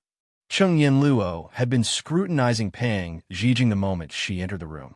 When she heard Pang Zhijing calling her, she immediately walked over and pressed her hands gently on Pang Zhijing's body. Her face darkened as she did so. She was stabbed in the chest, but it wasn't fatal. However, she fell from a high place and suffered many fractures. Not only that, she lost a lot of blood and fell into a deep coma. Her life could be in danger at any time. But this is only on the surface. The specific injuries still need to be examined. Lass, prepare a clean room and servants. I need to do a thorough examination. Cheng Yinluo's words made Chu Qingyan's face turn pale, but she forced herself to remain calm. At this time, she was everyone's pillar of support, so she had to remain calm. All right, Huo Ling, don't say anything else. Send her to the room first. Yes. After Xining and Jasper helped Pang Zhijing wash her body and change her into a clean set of clothes, the tears that Xining had been holding back gushed out with a wah. There wasn't a single part of her body that wasn't injured. Her entire body was covered in blood. How much blood could a person shed like this? This kind of princess was so pitiful, it made one's heart ache. Even Jasper, who was used to seeing life and death, couldn't help but turn her eyes red when she saw this scene.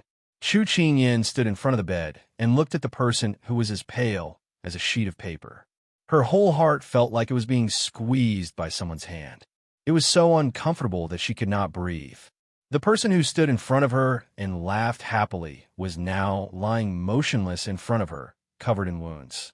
It was as if someone had cruelly plucked a fresh flower and ravaged it. That kind of devastation made one's heart ache. Yinluo, you have to save her no matter what. Please. At this time, Pang Zhijing walked to her side.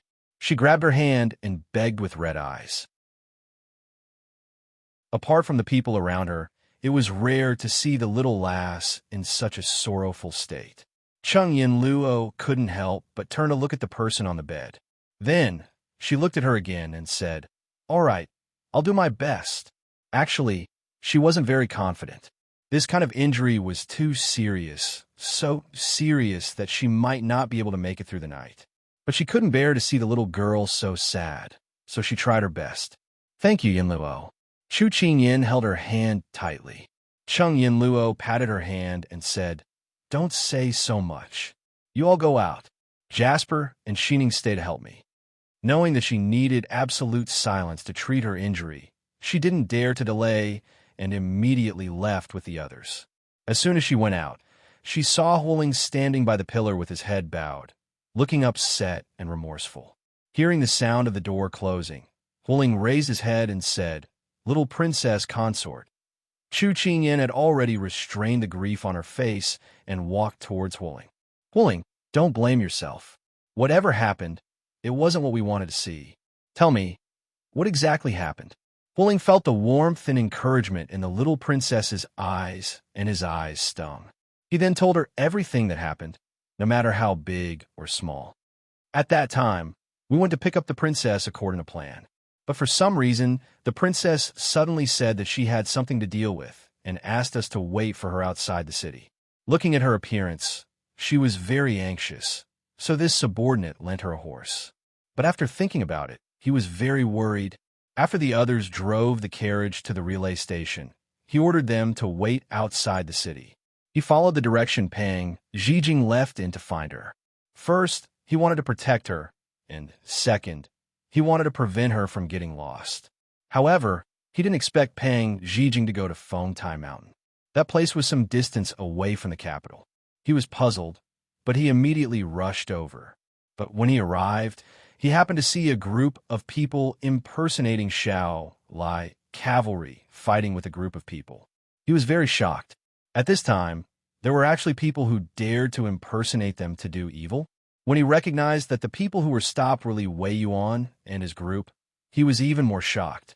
At this juncture, the imperial court officials were stopped and killed under their name. If His Majesty mistakenly thought that it was his master's order, he would definitely think that his master was unwilling to hand over the military power and used a trick. The deep meaning behind this made people tremble. So he immediately sent out a signal to Water Spirit, telling her to immediately send people to investigate. When he found that he had lost track of Pang Zhijing, he searched for a while before finding traces of a carriage on another shortcut. He immediately followed it. However, when this subordinate arrived, I heard another group of people say that the princess fell off the cliff. This subordinate didn't believe it, but after finding the princess hairpin and a piece of torn sleeve, this subordinate had no choice but to believe it. However, this subordinate immediately sent out a signal to bring people to the bottom of the cliff to search. I also sent people to invite Bai Yutong and the others over, letting them use the smell of the things the princess left behind to search. In the end, we finally found the princess. Although she was covered in injuries, she was still breathing. This subordinate didn't dare delay and immediately brought her back. Chu Qingyan quietly listened to Huoling's words, and her eyes once again became misty. She walked forward and placed her hand on Huoling's shoulder in front of his shocked gaze. With Zhijing's personality, no one can stop her once she makes a decision. Don't blame yourself or regret it. You've already done very well. No matter what, you've helped me save her life, so I should be the one thanking you. She didn't know why Zhijing would risk her life to leave the city, but she could imagine how dangerous the situation was. With her personality, although she normally didn't care about anything, once she made a decision, it would be like leaving Xiao Ho. Even 8 horses wouldn't be able to pull her back, not to mention this kind of thing, so Huoling couldn't stop her at all. Moreover, she was very clear on how dangerous the bottom of Fengtai Mountain was. His injuries were enough to see a few things. Luckily, he was smart and knew to ask Glutinous Riceball and the others for help. Animals had a naturally sensitive sense of smell, not to mention the snow wolves. Chapter 1308. Young Princess Consort. Huoling raised his head, his eyes filled with disbelief. Young Princess Consort didn't blame him. Anyone with a discerning eye could see how much Young Princess Consort liked the Southern Song Princess. She had even risked her life to rescue her from the capital. On the way back, he had prepared himself to bear the Young Princess Consort's anger, but she had comforted him instead. Chu Qingyan looked at the stunned man in front of her, and her gaze softened. Huoling, I understand, Zhijing. Since she has made a decision, She won't listen to anyone. I think she has already prepared herself to bear the consequences of today's events. All we can do is to assist from the side. You don't need to feel too pressured. It's not your fault that the plan failed. Just now, Hualing had mentioned that he had found Xiao Ho's carriage at the edge of the cliff. This proved that Zhijing had suddenly left in order to find Xiao Ho. Although she didn't know what had happened or what kind of conspiracy was behind it, it was enough to tell that this matter was extremely dangerous. However, Zhijing had still left without hesitation. It was obvious that she cared about Xiao Ho more than she had imagined. Hualing's eyes glistened with tears. You're also injured. Go back and treat it. Otherwise, when His Highness comes looking for you and sees that you're injured, how can I explain it? She patted his shoulder and joked. Hualing looked at her deeply, then nodded heavily. He clutched the wound on his shoulder and turned to leave. Chu Qingyan looked at Hualing's back as he left. She sighed in her heart. Big Ice Cube had such a group of loyal subordinates. It was one of his few blessings in his life. They had done their best to get to this point. How could she bear to blame them? At this moment, the sound of footsteps could be heard. She looked in the direction of the sound and saw Ethereal quickly walking over with a medicine box. Young princess consort, this subordinate heard your summons and immediately rushed over. Ethereal said, panting, good, he's inside. Yanluo is also inside. Quickly go in. Ethereal did not dare to delay. She nodded and pushed the door open. Chu Qingyan clenched her fists and looked at the closed door with hope in her eyes. Zhijing, so many of us want you to live. You can't let us down. At the same time, Turin and Water Spirit also appeared in the courtyard. The two of them walked quickly to her side. Why are you here? Shouldn't he be waiting for your highness outside the palace? When she saw Turin, Chu Qingyan was a little surprised. Is his highness back? No, master hasn't come out of the palace yet. This subordinate saw the signal sent by the water spirit and thought that something must have happened, so this subordinate immediately came back. On the way, this subordinate also met water spirit. Turin quickly explained. He also wanted to wait for his master outside the palace.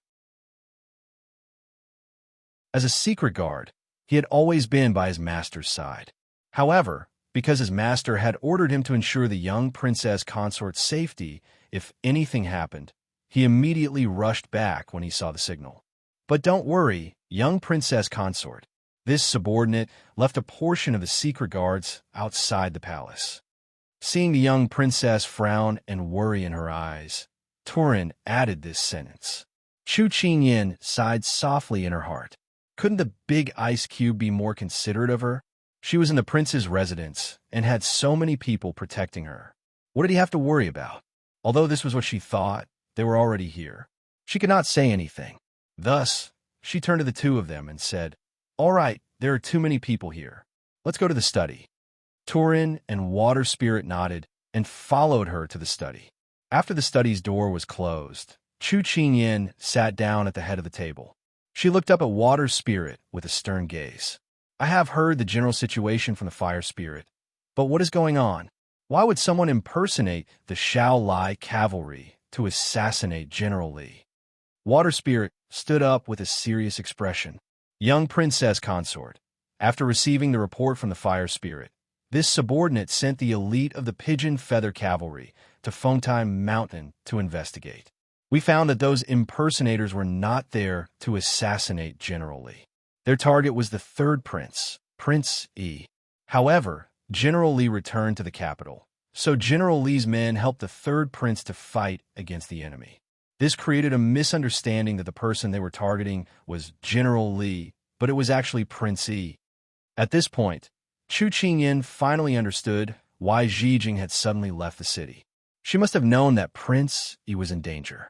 That was why she chose to leave at such a critical moment. It was equivalent to giving up her freedom. This subordinate also found several corpses above the cliff where Princess Nansong fell. They were all killed by a sword through their throats. However, what was suspicious was that this subordinate checked their corpses and found that they were not on the same side as the impersonators, General Li, or Prince Yi. According to the Fire Spirit, these people were still alive before he went to the bottom of the cliff. Later, when the Pigeon Feather Cavalry arrived, they were already dead. It can be speculated that these people were the ones who forced Princess Nansong off the cliff. Water Spirit reported all the information she had. Hearing this, Chu Qingyin's frown deepened. In this case, there were 4 groups of people on the Phoenix Terrace at that time. Besides Xiao Ho and General Li, you must investigate the other 2 groups and find out who is behind them. For the first group, you must investigate the people around Xiao Ho. See if he has offended anyone and who is currently opposing His Highness. The impersonators of Xiao Lai's cavalry had obvious motives. Other than using Big Ice Cube to get rid of Xiao Ho, they also wanted to make Big Ice Cube a scapegoat. The first was to find a scapegoat to wash off suspicion. The second was to target Big Ice Cube. Their intentions were murderous. If this spread out, the imperial court and the common people would think that it was Big Ice Cube who killed his brother. The other group was obviously targeting Xijing. On Xijing's side, check her connections and find out who's trying to deal with her. No matter what, we will not take the blame. Chu Qinyin gave several orders, and Water Spirit accepted them one by one. Turin, wait outside the palace. After such a big thing happened, I am very worried about His Highness's safety, but Master asked me to stay by your side to protect you, Turin said hesitantly. She rarely spoke in a tough tone. His Highness is not in the palace right now. Listen to my orders for now. This is an order. You must obey it. Turin knew what she meant and did not refuse. He nodded and agreed. I understand. After Turin left, Chu Qinyin still wanted to say something to Water Spirit, but she was puzzled when she saw the strange look in her eyes. Little princess, I used to think that Master was the backbone of Xiao Lai's cavalry. If one day he is not here or something happens to him, what should we do? Chu Qinyin couldn't help but murmur, Water Spirit you. Chapter 1309. At this time, Chu Qinyin saw Water Spirit looking at her with a gentle expression and spoke with a slightly hoarse voice. Now this subordinate understands that other than Master, we still have you. This is truly gratifying, as if we no longer need to see Master standing alone at the peak. There is finally someone by his side. A swan with ambition. The people under the heavens could only see his heroic figure spreading his wings, but they did not know how lonely he was on the road ahead. The appearance of the little princess was a dazzling light beside Master, like a gentle breeze and a cloud by his side, like a shadow. Moving side by side, he no longer felt lonely. And with her intelligence and strength, she could also lead the Xiao Lai cavalry to a wider road. Water Spirit. Chu Qinyin did not know what to say at this time. A long time ago, when she was by Big Ice Cube's side, she felt that she did not need anyone's permission. She did not need to please anyone. She only needed to confirm her position in Big Ice Cube's heart. The Xiao Lai cavalry and the others, to her, were only people who protected Big Ice Cube. However, as she interacted with them and understood them, she realized that she had developed a different feeling towards the Xiao Lai cavalry. While they protected Big Ice Cube, they were also protecting her. Although she knew that at the beginning, they did not like her and did not even wish for her to obstruct Big Ice Cube's future path. After all, she was so weak. But they were able to hide their displeasure under Big Ice Cube's orders and risk their lives to protect her. Thus, she had a strong desire in her heart, and that was to become stronger. She wanted to no longer enjoy the protection of the Big Ice Cube, but to be able to stand beside him and fight side by side with him. Furthermore, she wanted to prove that she was not a rice worm, not a chick hiding behind the Big Ice Cube. She could also spread her wings and soar high. Furthermore, she no longer treated Earth Spirit and the others as ordinary passers-by. Instead, she sincerely wanted to keep them in her life. She wanted more and more to gain the recognition of the few cavalry leaders of the fierce cavalry. That had always been her wish, as if she was being recognized by her family. Because they were the Xiao Lai cavalry that Big Ice Cube treasured. Love me, love my dog. She also wanted to walk side by side with them. Until now, not only did she have her parents, Big Ice Cube, and a few other family members by her side, but all of the fierce cavalry were her brothers and sisters. They all said that she was the one who gave Big Ice Cube the warmth of a family member. But in reality, they were the ones who gave her the warmth of the family. She was extremely grateful that they had appeared in Big Ice Cube's life and then walked in her life. She should be the one thanking him. Water Spirit, I'm very glad that His Highness has a group of companions who treat each other with sincerity. At the same time, I'm also very lucky to be able to meet all of you. In a vast sea of people, how many people miss each other every day? To be able to meet all of you, that's how many necks I broke in my previous life. Chu Qingyan walked forward and reached out to hold her hand. Her expression was emotional as she spoke. However, Water Spirit wanted to hold back her laughter, but in the end, she still burst out laughing. The sad atmosphere instantly disappeared. Chu Qingyan was very confused, but Water Spirit held her stomach and laughed. Little Princess Consort, you really are a living treasure. Fortunately, we didn't break our necks in this life, huh? Seeing that Water Spirit was laughing so hard that tears were about to flow out, she couldn't help but laugh out loud as well. That's right, we're very lucky. When we met, everyone was so positive, beautiful, and strong. Water Spirit couldn't hold back her laughter. Suddenly, she found herself being pulled into a gentle embrace. She was slightly stunned, but then she heard the little princess consort's gentle voice ring in her ears. Water Spirit, there's no such thing as a peaceful life in this world. It's just that someone is carrying the burden for us. So don't disappoint his expectations. You have to live well. This is the best way to miss him. She had never seen Shui Ling truly happy before. Only a faint trace of sadness could be seen on her face. The longing was so soft, so bitter. If she lived like this for the rest of her life, then she would never be happy, much less happy. Ever since she heard the story of Ci, Shui Slope, she had always loved Water Spirit dearly. Unfortunately, she couldn't persuade her and could only watch her live like this day after day. Little Princess Consort, this time, it was Water Spirit's turn to choke. Feng Ling is watching you from the sky. You have to smile for him, or else he will be heartbroken. Chu Qingyan patted her back and said softly. Water Spirit nodded slightly, but tears flowed out of her eyes. I will try to smile for you. Brother Feng Ling, seeing Water Spirit's thin body slowly disappear into the rain. Chu Qingyan sniffed deeply and blinked away the tears in her eyes. The reason why he had so many emotions today was because he saw Zhijing lying there weakly. It was as if she would disappear in the next breath. If it weren't for the love of her heart, she wouldn't have taken such a big risk. She even gave up her freedom and went to find Xiao Ho alone, just for his safety. Sometimes falling in love with someone was like this. They had been deceiving themselves, saying that it was okay, that they didn't like it and would forget it. But in fact, deep in their hearts, they had already built a city for this person that no one could enter. Some people were alive, but they were dead in their hearts.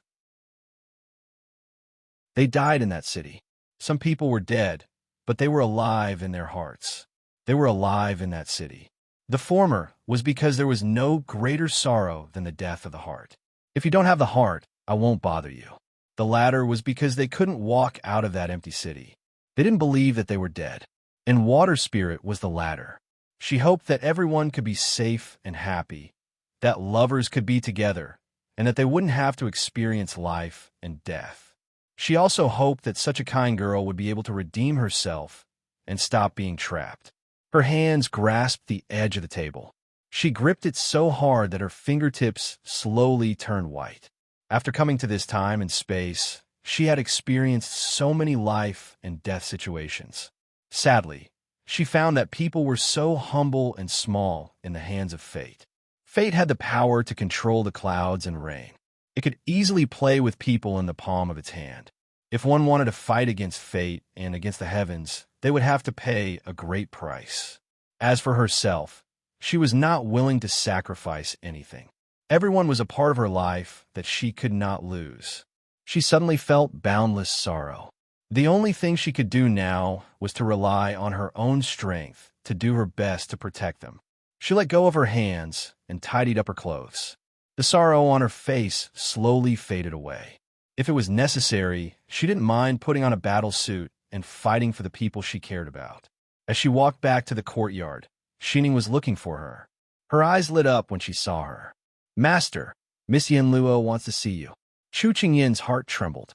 Worry and fear welled up in her heart. She didn't know what the outcome would be, but she still had to face it. She gathered her thoughts and quickened her pace. "I'll go right away." Chapter 13:10. Because that's the bottom line that I can't cross. Xiao Su's words not only shocked the Sichuan emperor, but also surprised him.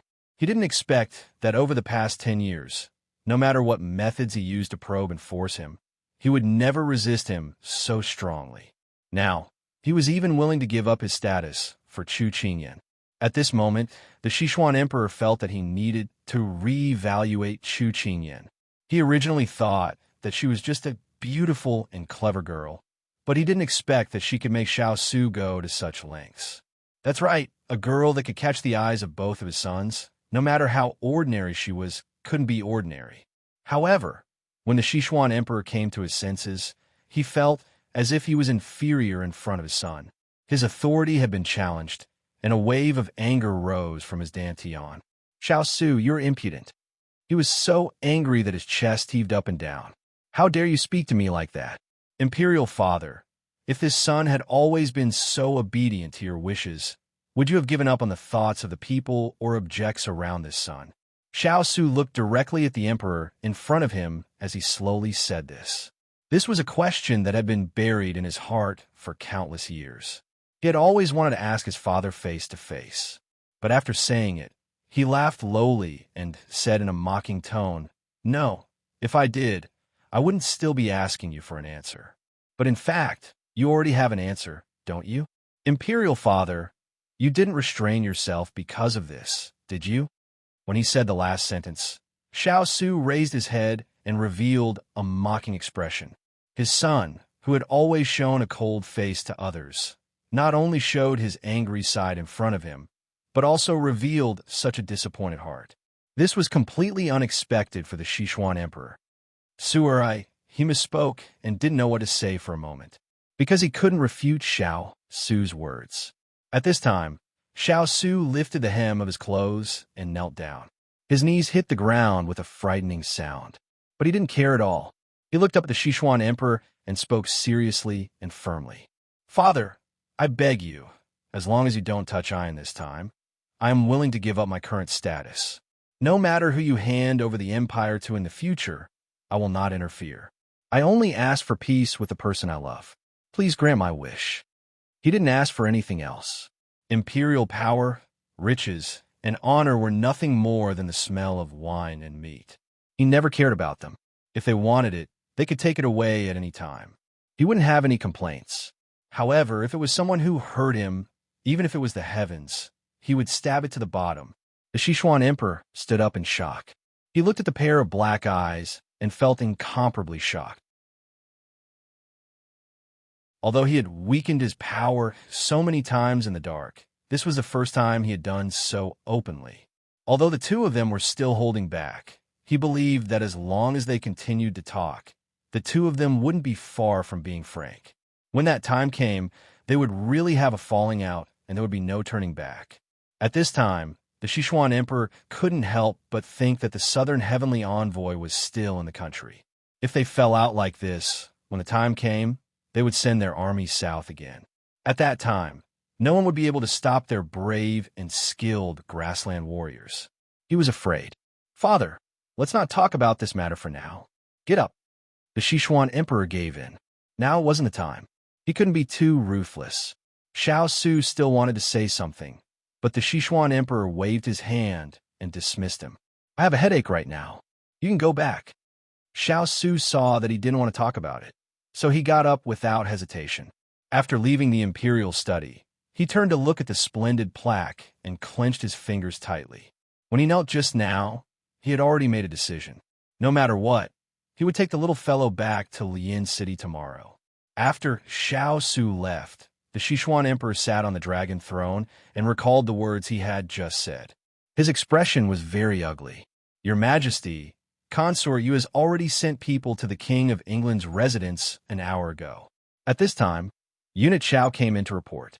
When His Highness came in, the Emperor had everyone leave, including Eunuch Xiao. No one knew what the Emperor said to His Highness. They only saw that after His Highness left, his face was terrifyingly cold.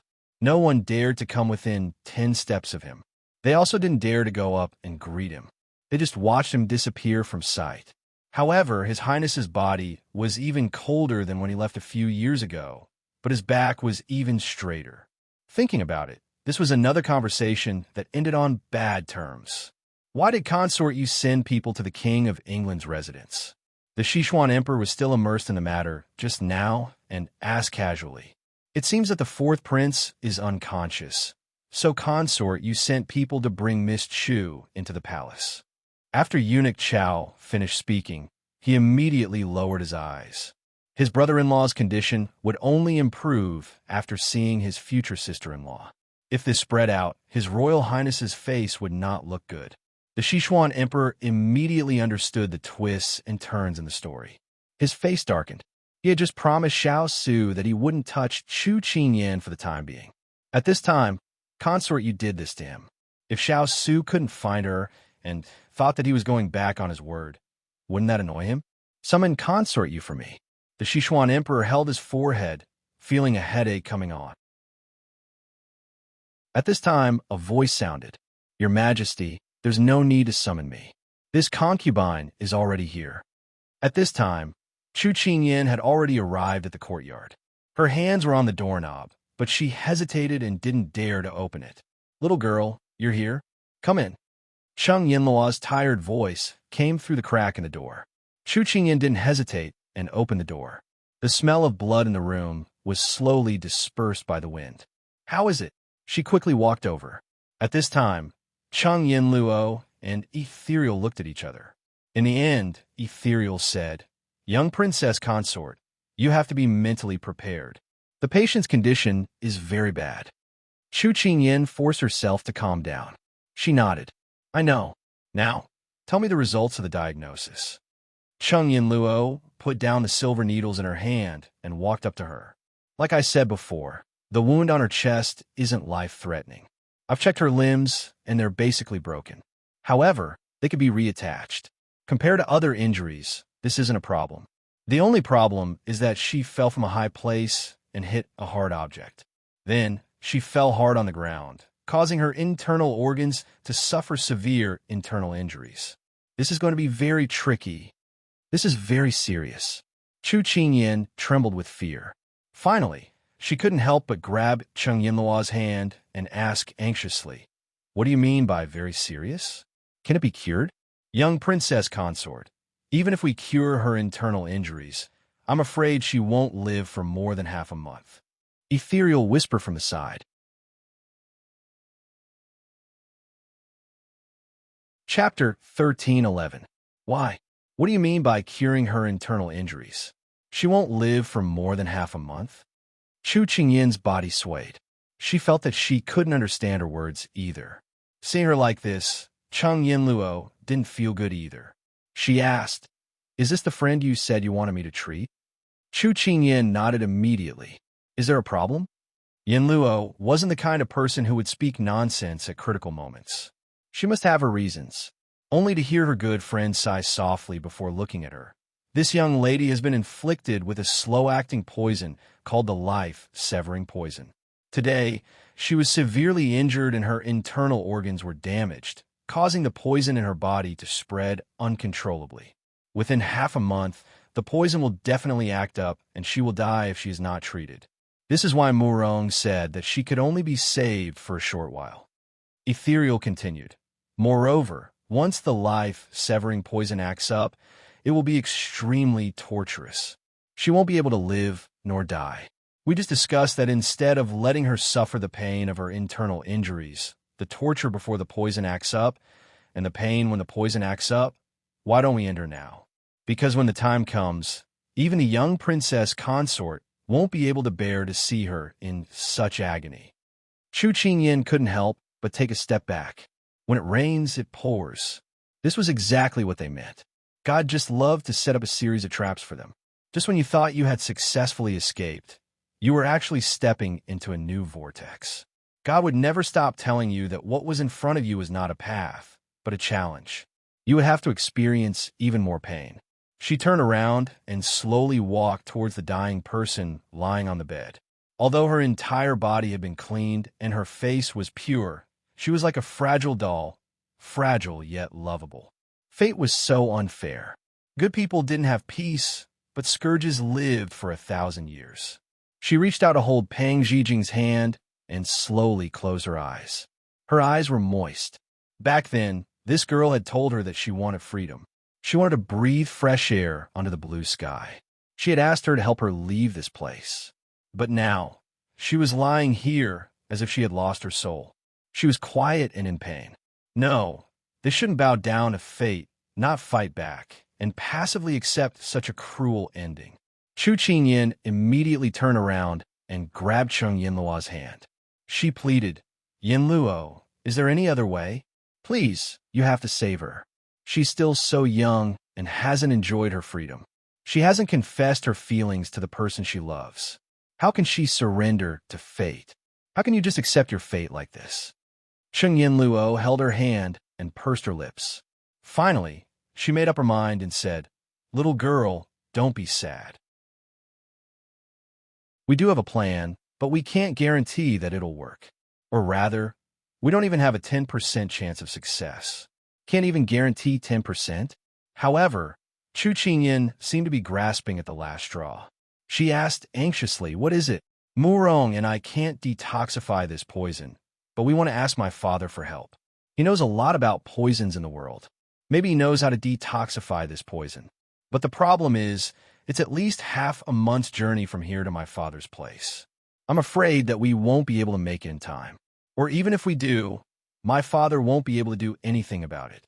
Cheng Yinluo couldn't help but look at the person beside her. Chu Qingyin was silent. This was what Yinluo meant. They didn't even have a 10% chance of success. This was like a gamble. If they won, it would be good. But if they lost, there was no turning back. She couldn't help but hold Pang Zhijing's hand again. Her voice was dry and hoarse as she said with difficulty, "Zhijing, if you can't bear the pain, we'll give you a quick death. We won't let you suffer anymore. If you want to live, we'll go with the second plan. What do you think?" The person on the bed didn't give any response, but Chu Qingyin made the final decision. "Ethereal, Yinluo, will do as you said. Find divine Dr. Luo and save Zhijing," she said resolutely. Ethereal and Yinluo weren't surprised by her decision. They immediately nodded in agreement. Time was of the essence. They couldn't care less about anything else. They immediately returned to their rooms to prepare the things they needed to leave.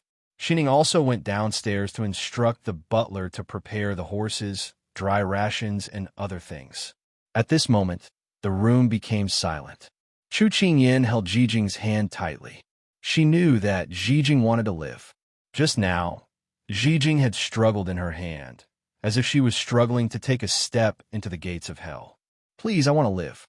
I want to see Xiao Ho find happiness with my own eyes. I haven't done anything yet.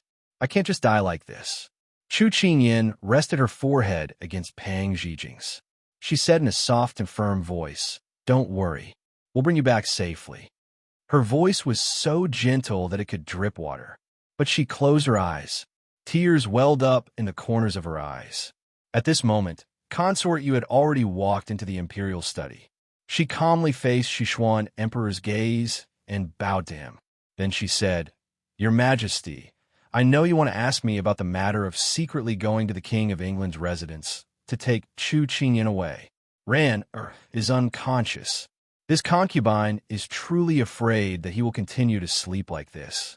Your Majesty, this concubine knows that you have many children, but this concubine only has one son. If something were to happen to him, this concubine is afraid that this concubine will not be able to continue living alone. That is why this concubine wants to fulfill his wish. Didn't you say that after today, Miss Chu will no longer be His Highness Prince Ying's fiancée?" Sichuan Emperor looked at her coldly. "Didn't we tell you that we'll take care of Ranner's matter? Why do you have to get involved?" Consort, you took a deep breath. Her eyes glistened with tears. Your Majesty, please forgive me. As a mother, I can't do anything about it. Sichuan Emperor couldn't bear to scold her when he saw her like this. But because of this, things had become very troublesome. We've already promised Su, that we won't touch Chu Qingyan for the time being. You've put us in a difficult situation. If he resists when the time comes, and the Southern Heavenly Envoy group is still here, it'll be very disadvantageous for us. After experiencing today's events, he realized that Xiao Su wasn't as cold as he seemed on the surface. Moreover, he already had a premonition that if he touched Xiao Su's reverse scale this time, he was afraid that Xiao Su wouldn't let things go like before. What's wrong with that? Just say that Chu Qingyan will stay in the palace for a few days. After 2 days, we'll send her back. At that time, the marriage will be over and the Southern Heavenly Envoy group will have left. At that time, we won't have anything to worry about. Consort Yu's words made Sichuan Emperor come to a realization. Originally, he wanted to force him into a corner and see if he would retaliate. At that time, he would be able to take him down in one fell swoop and resolve this crisis. Xiao Su, let us see how capable you are. However, in this world, plans can't keep up with changes. Sichuan Emperor and Consort, you probably didn't expect that this marriage would never be completed.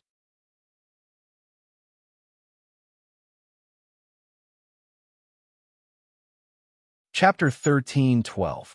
Cheng Yinluo finished packing and walked out. She bumped into Ethereal. Her gaze landed on the bundle he was carrying, and she asked in surprise, "You're going to? Is there a problem?"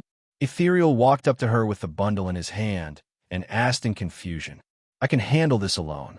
You should stay in the prince's residence," Cheng Yinluo said with a smile. Ethereal immediately shook his head and rejected the suggestion. "No, I can't let you go back alone. Master's residence is treacherous. I won't be at ease if you go back alone. You're too silly." Cheng Yinluo couldn't help but laugh and shake her head. "The little girl will definitely assign enough guards to protect me. The fierce cavalry and her howling cavalry are all experts. Your martial arts might not be as good as theirs.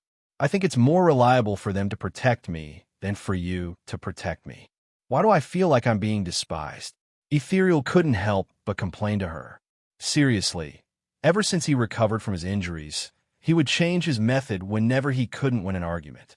He would always act like a docile wife, making her unable to do anything to him. "I'm not despising you. I just think that it's better for you to stay here. I can handle this alone."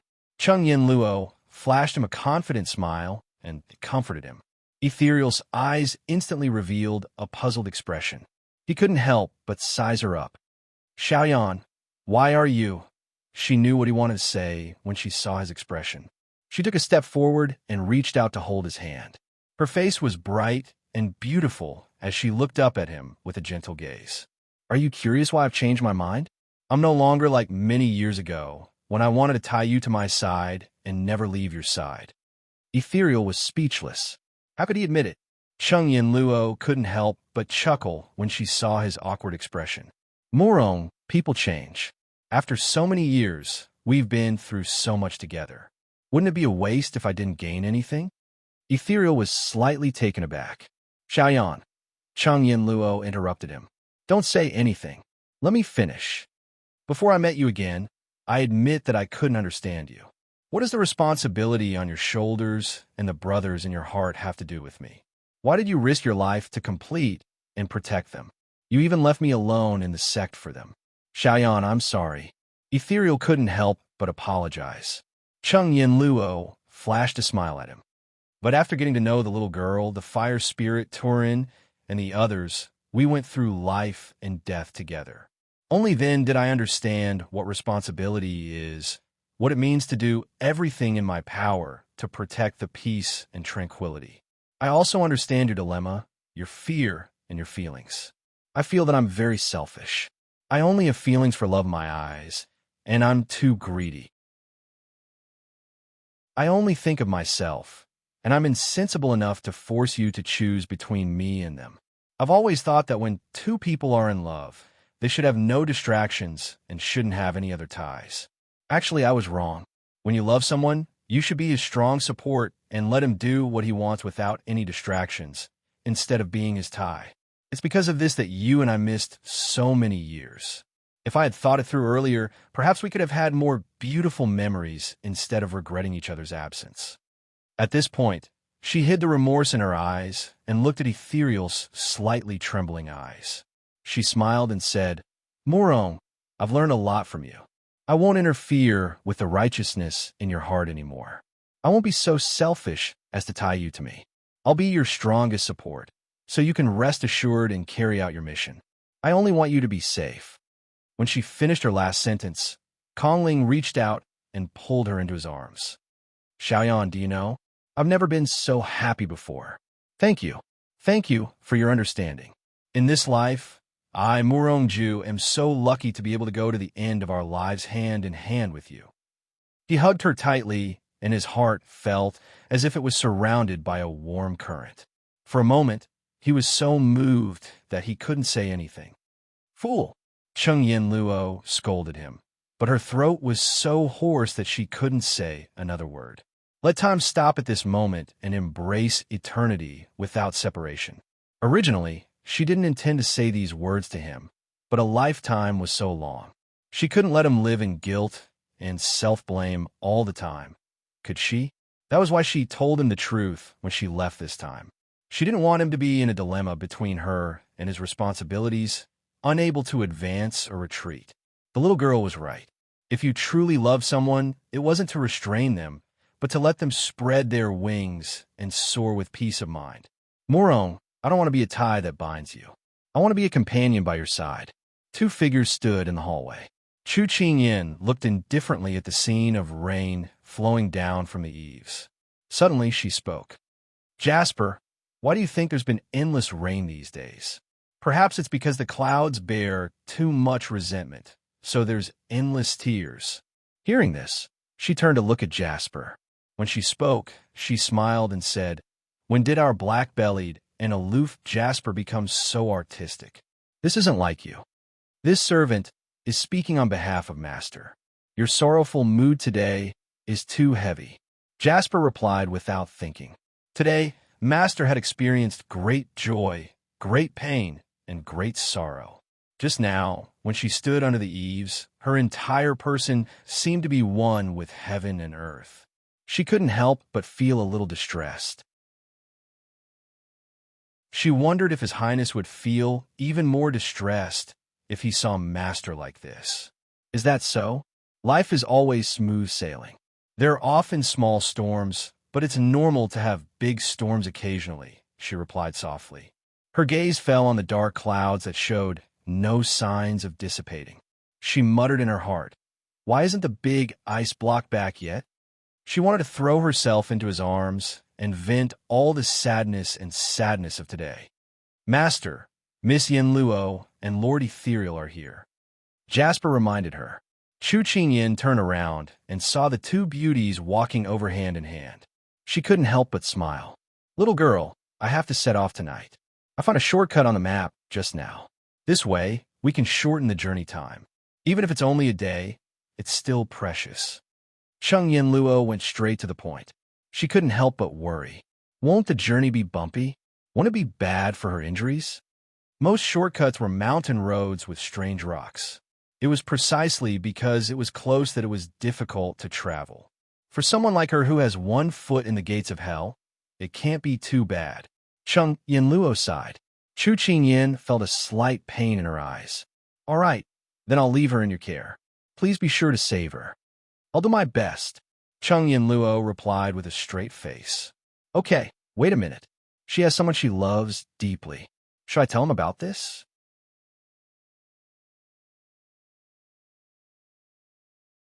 Chapter 13:13. Should she tell Xiao Ho? Perhaps he still didn't know that Zhijing was with them. Although Xiao Ho was Big Ice Cube's sworn enemy, she couldn't bear to see Zhijing's eyes light up every time she talked about him. There was no rational reason for liking someone. Regardless of whether the person was good or evil, righteous or evil, they were all beyond one's control. Xiao Ho was hateful, but he was still someone that Zhijing loved with all her might. Putting aside their personal grudges, as her friend, they couldn't decide this matter for her. Chung Yinluo looked at the pretty girl who was being carried to the carriage and sighed heavily. Then she turned to her friend and said, "In my opinion, we shouldn't tell him about this. Whether or not he can be saved is still a question. We shouldn't let him experience despair again after being disappointed." At this time, Huling came over and heard everyone's discussion. He said worriedly, "I agree with Miss Cheng's words. We originally wanted to send the princess away. If it were anyone else, it would be fine. I'm afraid that Prince Yi will use this matter to make things difficult for Master. Moreover, the fight on the Phoenix Terrace will soon alert His Majesty. If he knows that we saved the princess, I'm afraid we can't be cleared of suspicion. After all, Prince Yi and those people saw the princess appear on the Phoenix Terrace." Chu Qingyan pursed her lips and pondered. What Yinluo and Huling said was reasonable. This was no longer a simple matter between Zhijing and Xiao Ho. It involved the internal strife of the imperial court and the dispute between the two countries. Therefore, this matter couldn't be related to the King of England's residence. "Okay, let's do it. Leave at night.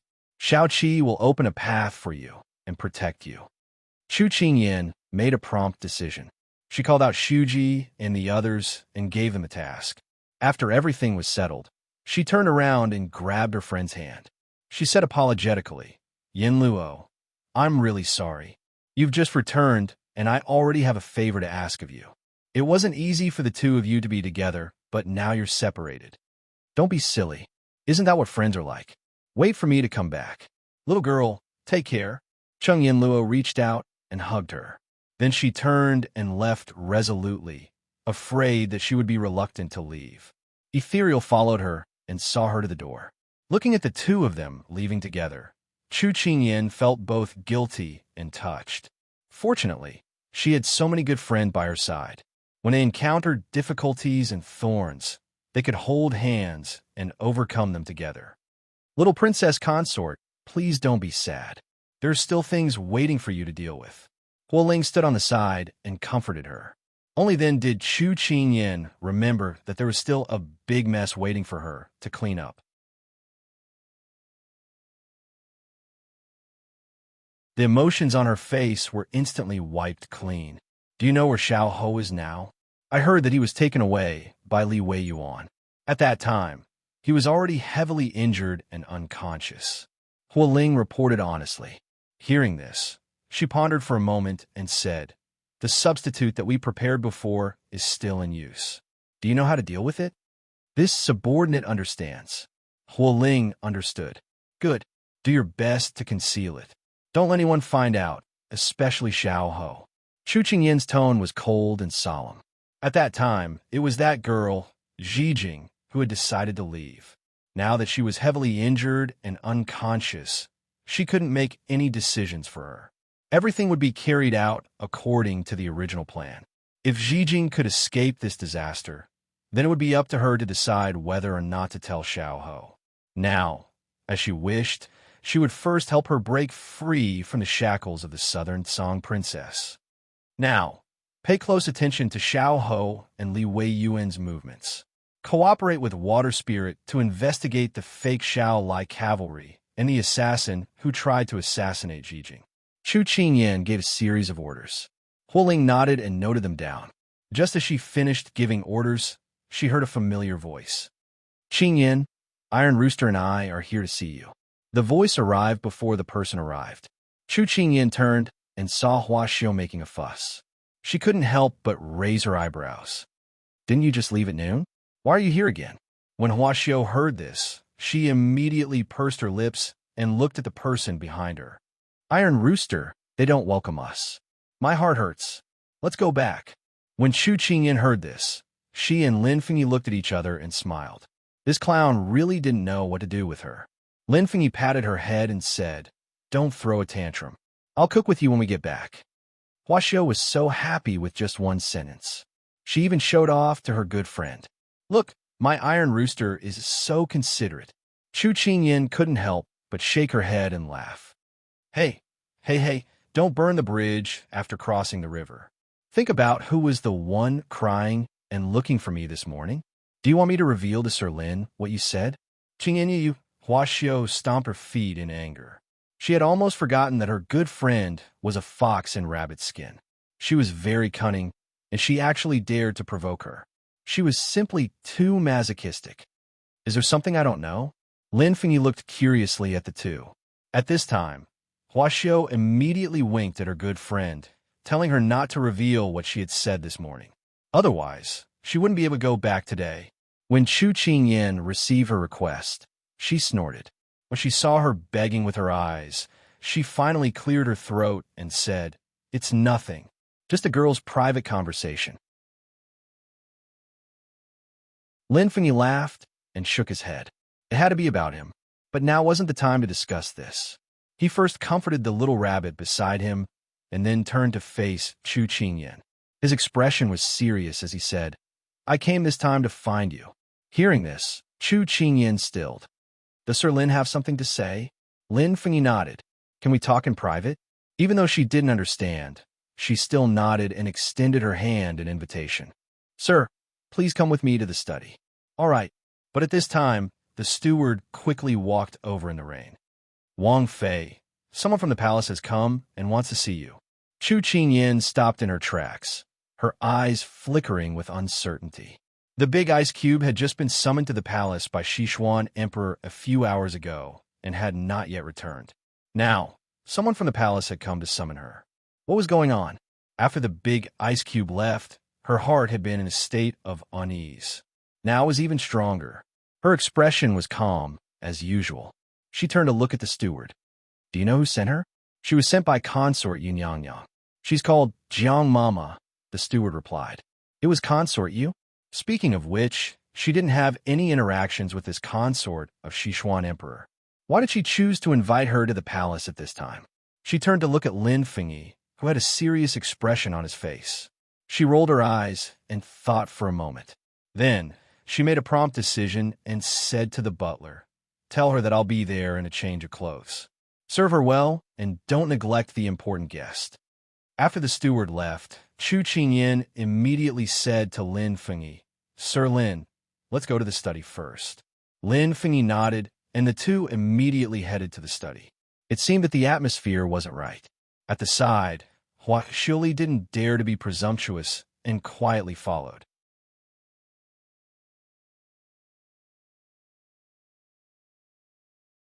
Chapter 13-14. Once they entered the study, Chu Qingyan had Huo Ling close the door and check to see if anyone was eavesdropping. After everything was safe, Chu Qingyan looked at Lin Fengyi. Lin Darren, it is very safe here.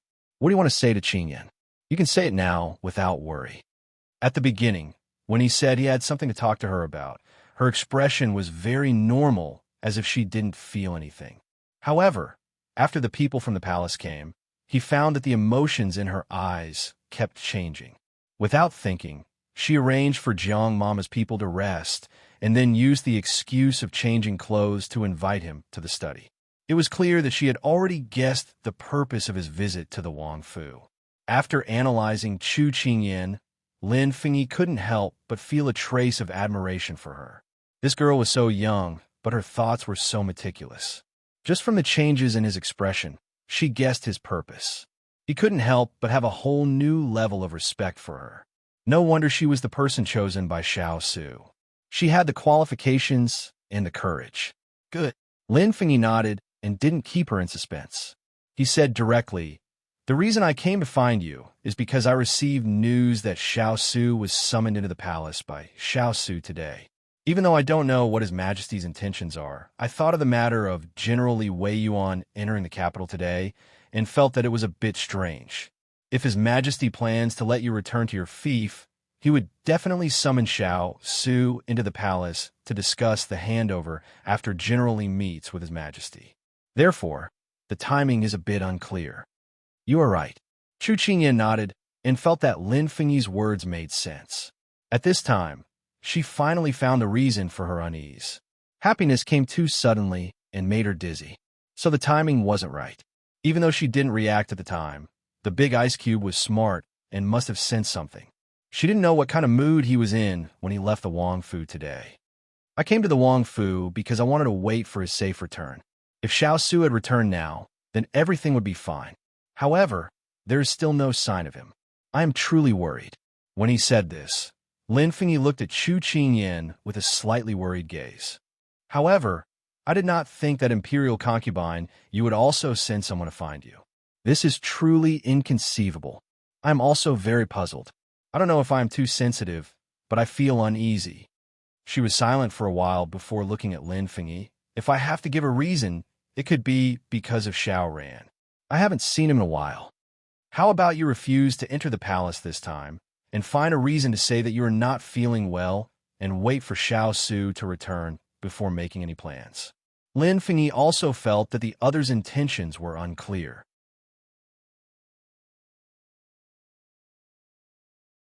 To be safe, it was better to wait for Xiao Su to return. At this time, Jasper knocked on the door and came in. Her expression was not good. "Master, this subordinate went out to investigate just now and found that this Jiang Mama brought many guards with her. They're stationed outside the door and do not come with good intentions." Chu Qingyan frowned deeply and then shook her head at Lin Fengyi, saying, "Darren's suggestion may not work. If they do not have any ulterior motives, they would be fine. But looking at the situation, they suddenly summoned me when His Highness is not here. Also, if I resist, they will use force as a backup. This time it must be done. Therefore, if I refuse, I am afraid that they will not leave the matter at that." Lin Fengyi also frowned. "I keep feeling that this trip bodes ill rather than well. Have you made your preparations?" When Chu Qingyan heard this, she suddenly smiled. "Even if there is a mountain of swords and a sea of fire in front of me, I will still charge forward. Moreover, I have His Highness as my backing. There is nothing to be afraid of." Lin Fengyi was slightly stunned, but then he heard her suddenly say to him seriously, "Darren Lin, if His Highness returns and finds out that I am not here, please advise him not to be impulsive. Perhaps things are not as bad as we think, but if something really happens, please comfort him. I am not a fledgling and can protect myself. However, it is already difficult for us to move forward in the capital. Every move we make is under the watchful eyes of those with ulterior motives. I do not want anything to happen to him. So if I am not here, please help me take good care of him. Miss Chu, do not worry. Even if you did not ask, I would have done so." Lin Fengyi collected himself and agreed. "Thank you, Darren Lin. Then I can go without worry." Chu Qingyan gave him a deep bow, then turned around and stepped onto the road without hesitation. Lin Fengyi stood by the door and looked at her back in the curtain of rain. The rain was majestic and the thunder rumbled, as if it could destroy anything in the world. However, in this world, only she calmly walked under the paper umbrella. Her clothes fluttered like burning fireworks, overflowing with a mortal world. No matter how heavy the rain outside was, it seemed to have nothing to do with her. She focused on moving forward without turning back. A strange emotion surfaced in his eyes.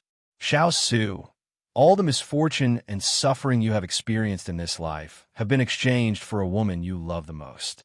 It can be considered worth it. Miser, why do I feel that Qingyan will not be able to return this time?" Xiao, who was standing in the study and listening quietly, tugged on Lin Fengyi's sleeve and asked in a somewhat sorrowful voice, "I also do not know. The affairs of the world are unpredictable. We cannot stop these things from happening, but we still have the best hope. I hope that Xiao Su and Miss Chu can turn misfortune into fortune, achieve positive results, and no longer have to face any more calamities." Lin Fengyi reached out and patted the back of her hand, then pulled her into his arms to comfort her. "Compared to Your Highness Qingyan, I find that we are already sufficiently fortunate and happy. In the future, I will not be angry at you anymore. If I am angry at you, I will first count to 3 before deciding whether or not to be angry." She buried her head in his clothes, her voice sorrowful. "Okay, I will definitely not be angry at you." He tightened his arms and looked at the stone path that was already empty. He sighed softly in his heart. "Xiao Su, quickly come back." At the same time, Xiao Su had already walked out of the imperial palace. The carriage of the Wang Fu appeared in front of him. He raised his head to look at Turin sitting on the carriage and jumped onto it. Turin felt a clear, icy presence on his master's body. He thought that his master must have had some displeasure with his majesty in the palace, because he had not seen his master like this for more than 5 years. This king was not here today. Is everything in the Wang Fu well? Xiao Su closed his eyes and asked in a deep voice. Everything in the Wang Fu is well, but a few major events have occurred. Hearing this, Xiao Su frowned and opened his eyes. Turin thought of the young Wang Fei's orders and did not dare to conceal anything. He reported everything that had happened on Fengtai Mountain, including Pang Zhijing's injury. Because Turin had left early, he did not know how Pang Zhijing's injury was. Xiao Su's first concern was not the impersonation of Shaolai cavalry, but Pang Zhijing's injury. He knew how much his little fellow valued this friend. Now that something like this had happened, she must not be feeling well. He wanted to immediately appear by her side to comfort her. Xiao Su's expression instantly became even colder. Have the carriage driver speed up? This king wants to return to the Fu immediately. Yes.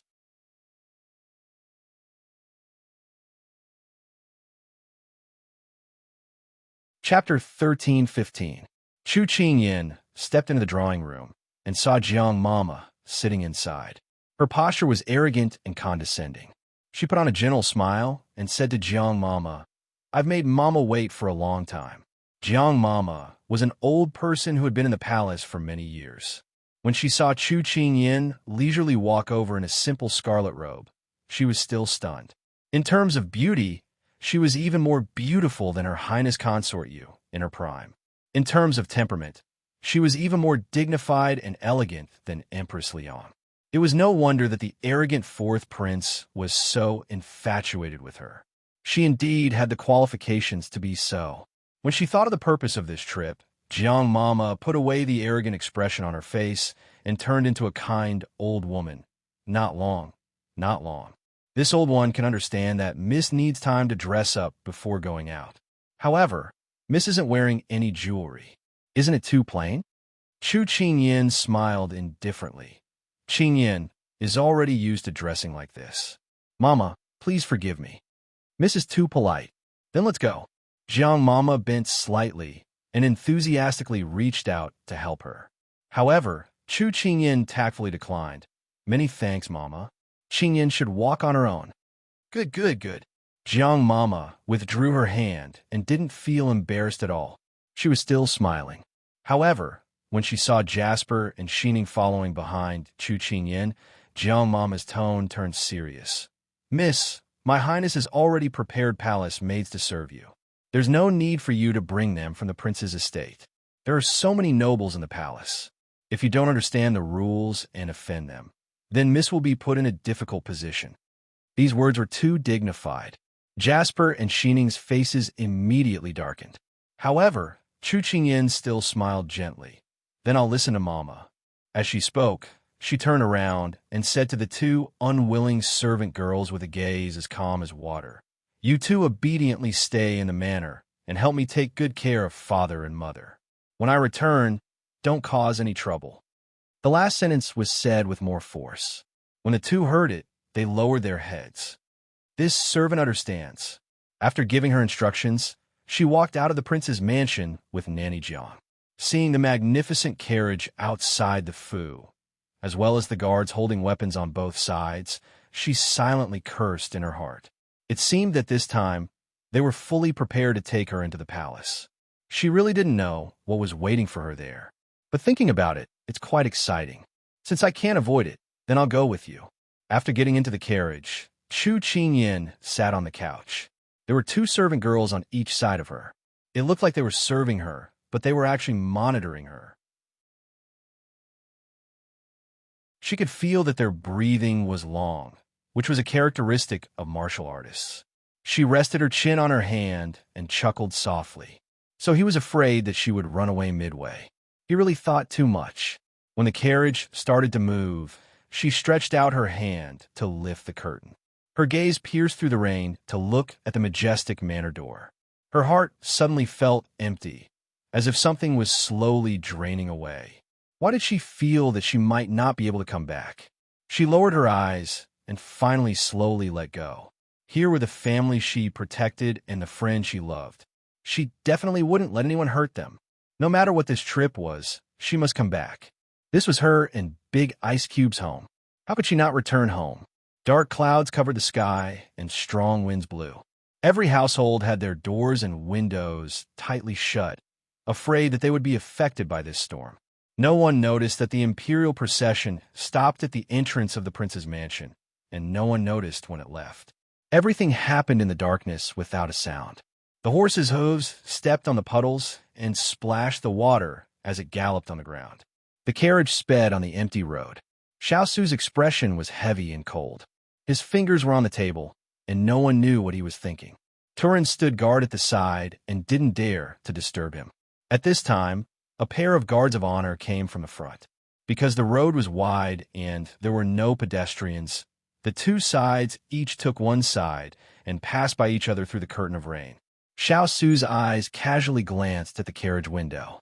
He only saw the shops that were quickly passing by and all kinds of things that were blown to the side. He couldn't help but withdraw his gaze, and a sense of loss suddenly surged in his heart. But he remembered that the little fellow was still waiting for him in the prince's mansion, so he immediately urged the carriage driver to move faster. Chu Qingyan, who was sitting in the carriage, seemed to have sensed something and lifted the curtain. But she only saw the falling rain and the dancing wine flags in the air. Then, she didn't know what she was sighing in her heart, but she slowly lowered the curtain as if she had lost something. Looking down from the sky, the two sides were like two sharp arrows. After brushing past each other, they quickly went in opposite directions and then slowly moved away until they disappeared at the end of the street. The furthest distance in the world was perhaps, I'm on one side and you're on the other, and then they would unknowingly go in opposite directions. Half a stick of incense later, Xiao returned to the prince's mansion. He strode through the gate and headed directly for Chu Qingyan's courtyard. When he arrived at the courtyard, he saw Lin Fengyi waiting there. In the flower sleeve, ethereal Huoling, as well as father and mother Chu. His gaze swept over them, and he frowned. "Where is Ian?"